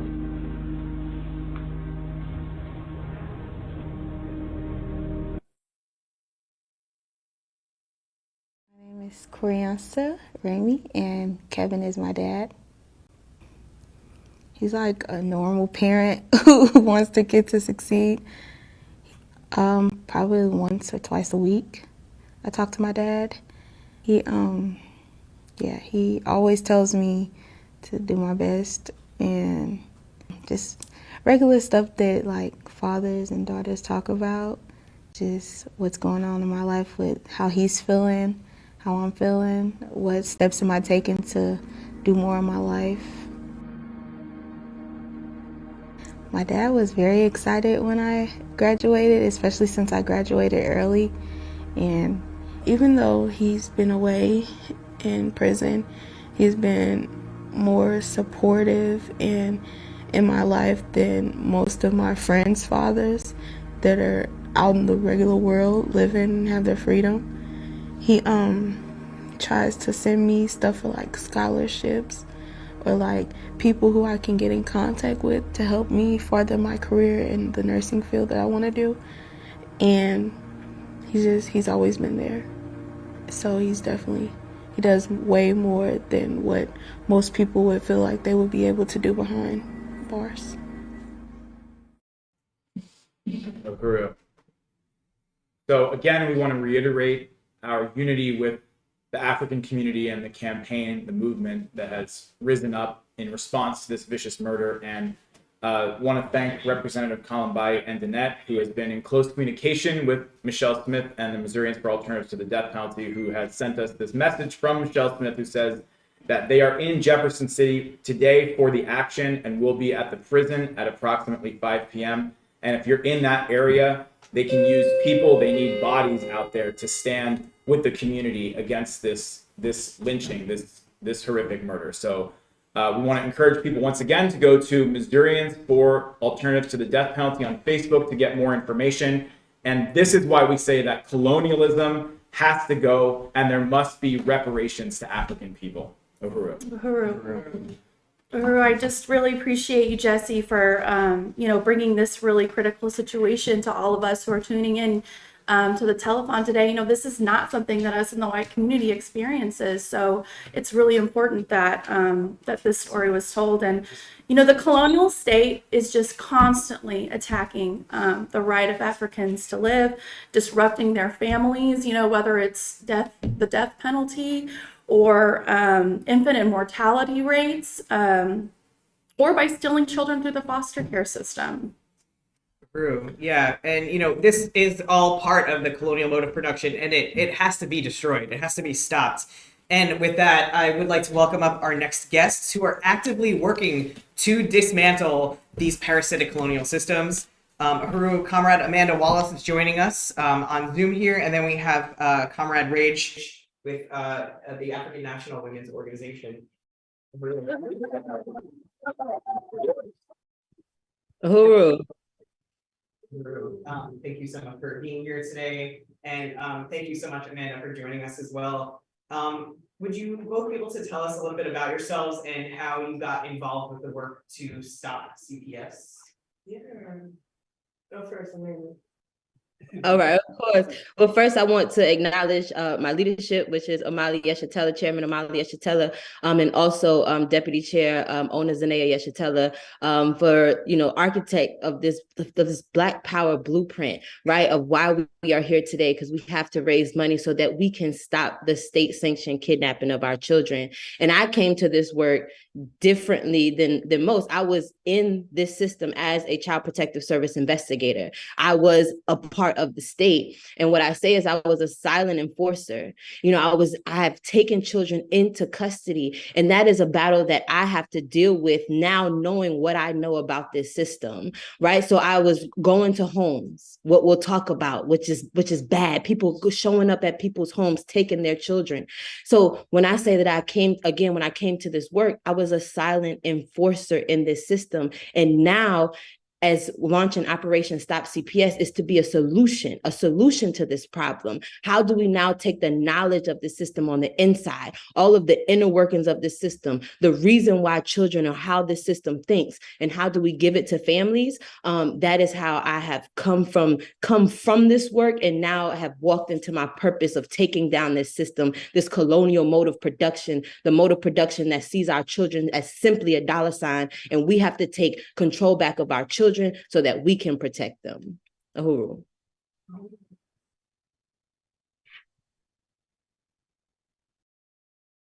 And my name is Rage, and I am a member of the African National Women's Organization. I came into this work because I have my own experience with family separation. At very young age, I was kept away from my African family and raised in nearly all white city of Portland, Oregon.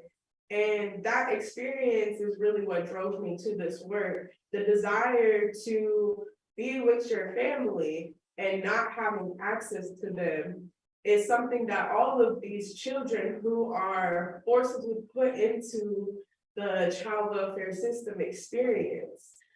Many times when they are taken, it is for arbitrary reasons that have to do with poverty or lack of resources, really, just ultimately lack of resources needed to provide and raise a family. Thank you so much for sharing that. And I just wanted to ask, I know earlier this year, ANWO held a day of action at CPS offices across the country. Y'all could talk about the significance of that. Yes, so we held a day of action in 9 cities around the US to really amplify the issue of the state committing genocide through stealing our children. The tactics that are being used to take these children have been in practice for centuries, since the first European came to Africa and stole an African child out of the arms of an African woman. These practices have been going on, and now we're seeing it happen through the child welfare system. So this action was to give families an opportunity to use their voices and let others know what's going on. Thank you. Yeah, I mean, the state legalizes itself. Yeah. Yes, as it should. So, Amanda, could you talk to us a little bit about Operation Stop CPS and the Black Mothers March on the White House?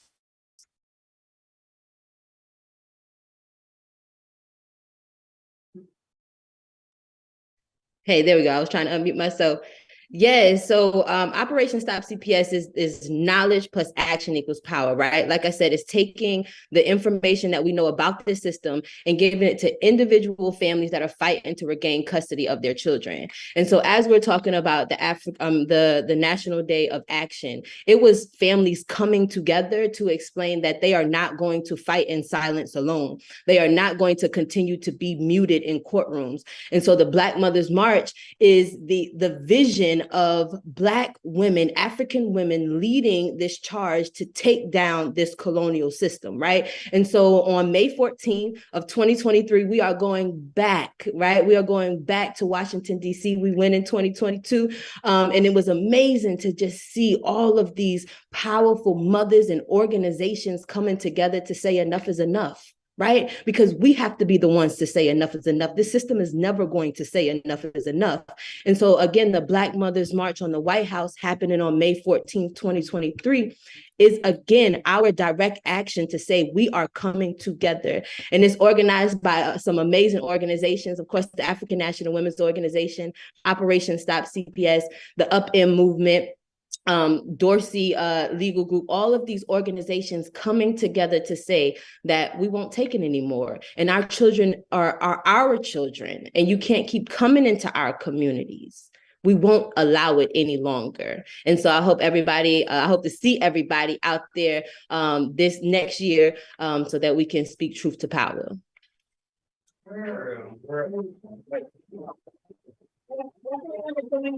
At the Black Mothers March in May of next year. Are there any other current campaigns that Arrest CPS has going on currently? Right now, the main focus of Arrest CPS is building for the Black Mothers March. And we do a little bit of advocacy with other families that are experiencing this as well. And that can look like us organizing actions to uplift the specific family that is fighting for to get their children back. It can look like us working with these families. It can look like us giving a platform to mothers who are experiencing this. That's sort of like the everyday work that we do. But our main focus is this march and getting as many people as possible to come to Washington, D.C. on May 14th. Thank you. So how can people be in touch with you to support both Operation Stop CPS and AMO's Arrest CPS campaigns? You can email us at arrestcps@uhuru.org. And if you are looking for advocacy, just let us know what you're looking for and we will try to find those resources for you. Thank you. Yeah, I guess just one more quick question. I know we're a couple minutes, but just what can you tell our viewers today about why they should support the Black Power Blueprint and the Uhuru Kulea African Women's Health Center? This African Women's Health Center is incredibly vital to the Black community because of the way that the state is constantly attacking the Black family unit. A lot of the reason why children get taken in the first place is because families don't have the resources that they need, including proper health care, including financially, to sustain a family.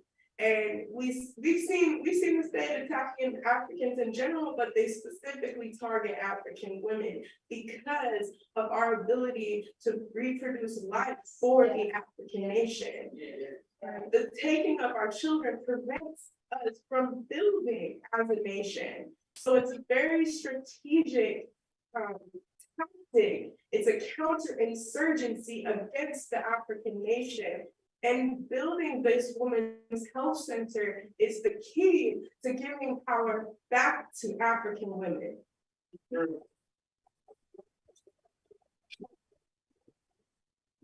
And Amanda, is there anything that you would like to add? Yes, I mean, most definitely, we have to get our resources. If we don't control our own resources, we don't control our own health, then again, we just continue to create another system, right? We have to take our power back. So I'm telling everybody, make sure that you go to the website, make sure you donate, right? Today is Giving Tuesday, and we have to make sure that we give to solutions that are going to continue to give to our people. And one last thing that I did want to say is that we are building power in North Carolina, in Durham, North Carolina, for two specific families, the Wynn family and the Smith family, that are battling to get their children back home.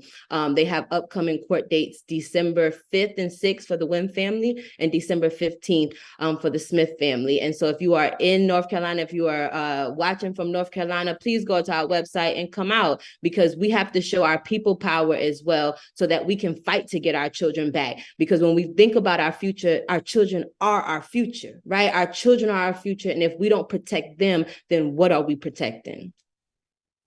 Thank you. Yeah, and I just want to repeat what Amanda said. Go donate if you're tuning in. blackpowerblueprint.org/health center. And we do have a donation I want to shout out real quick before we move on. Joyce in New York, $250.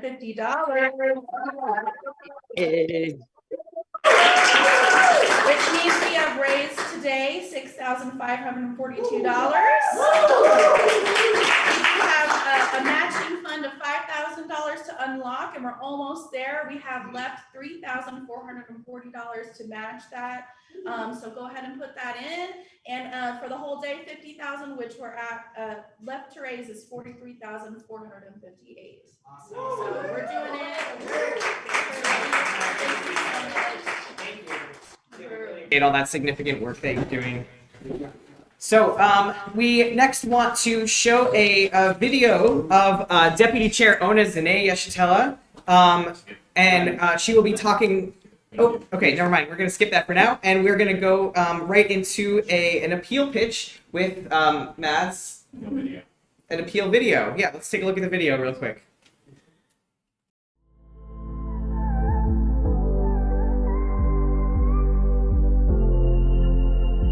Each year, the number of babies that die during childbirth in St. Louis could populate 15 kindergarten classrooms.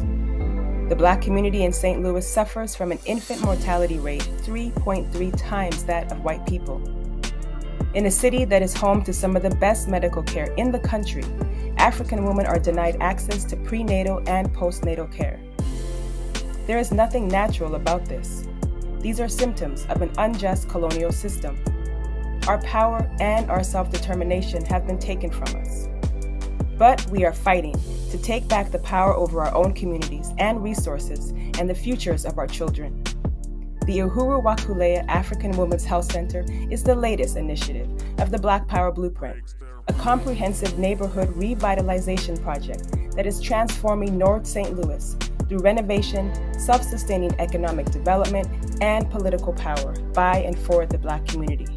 Uhuru wa Kulea, or Freedom to Nurture in Swahili, will be a Black-led wellness education center to empower Black women and girls in caring for our physical,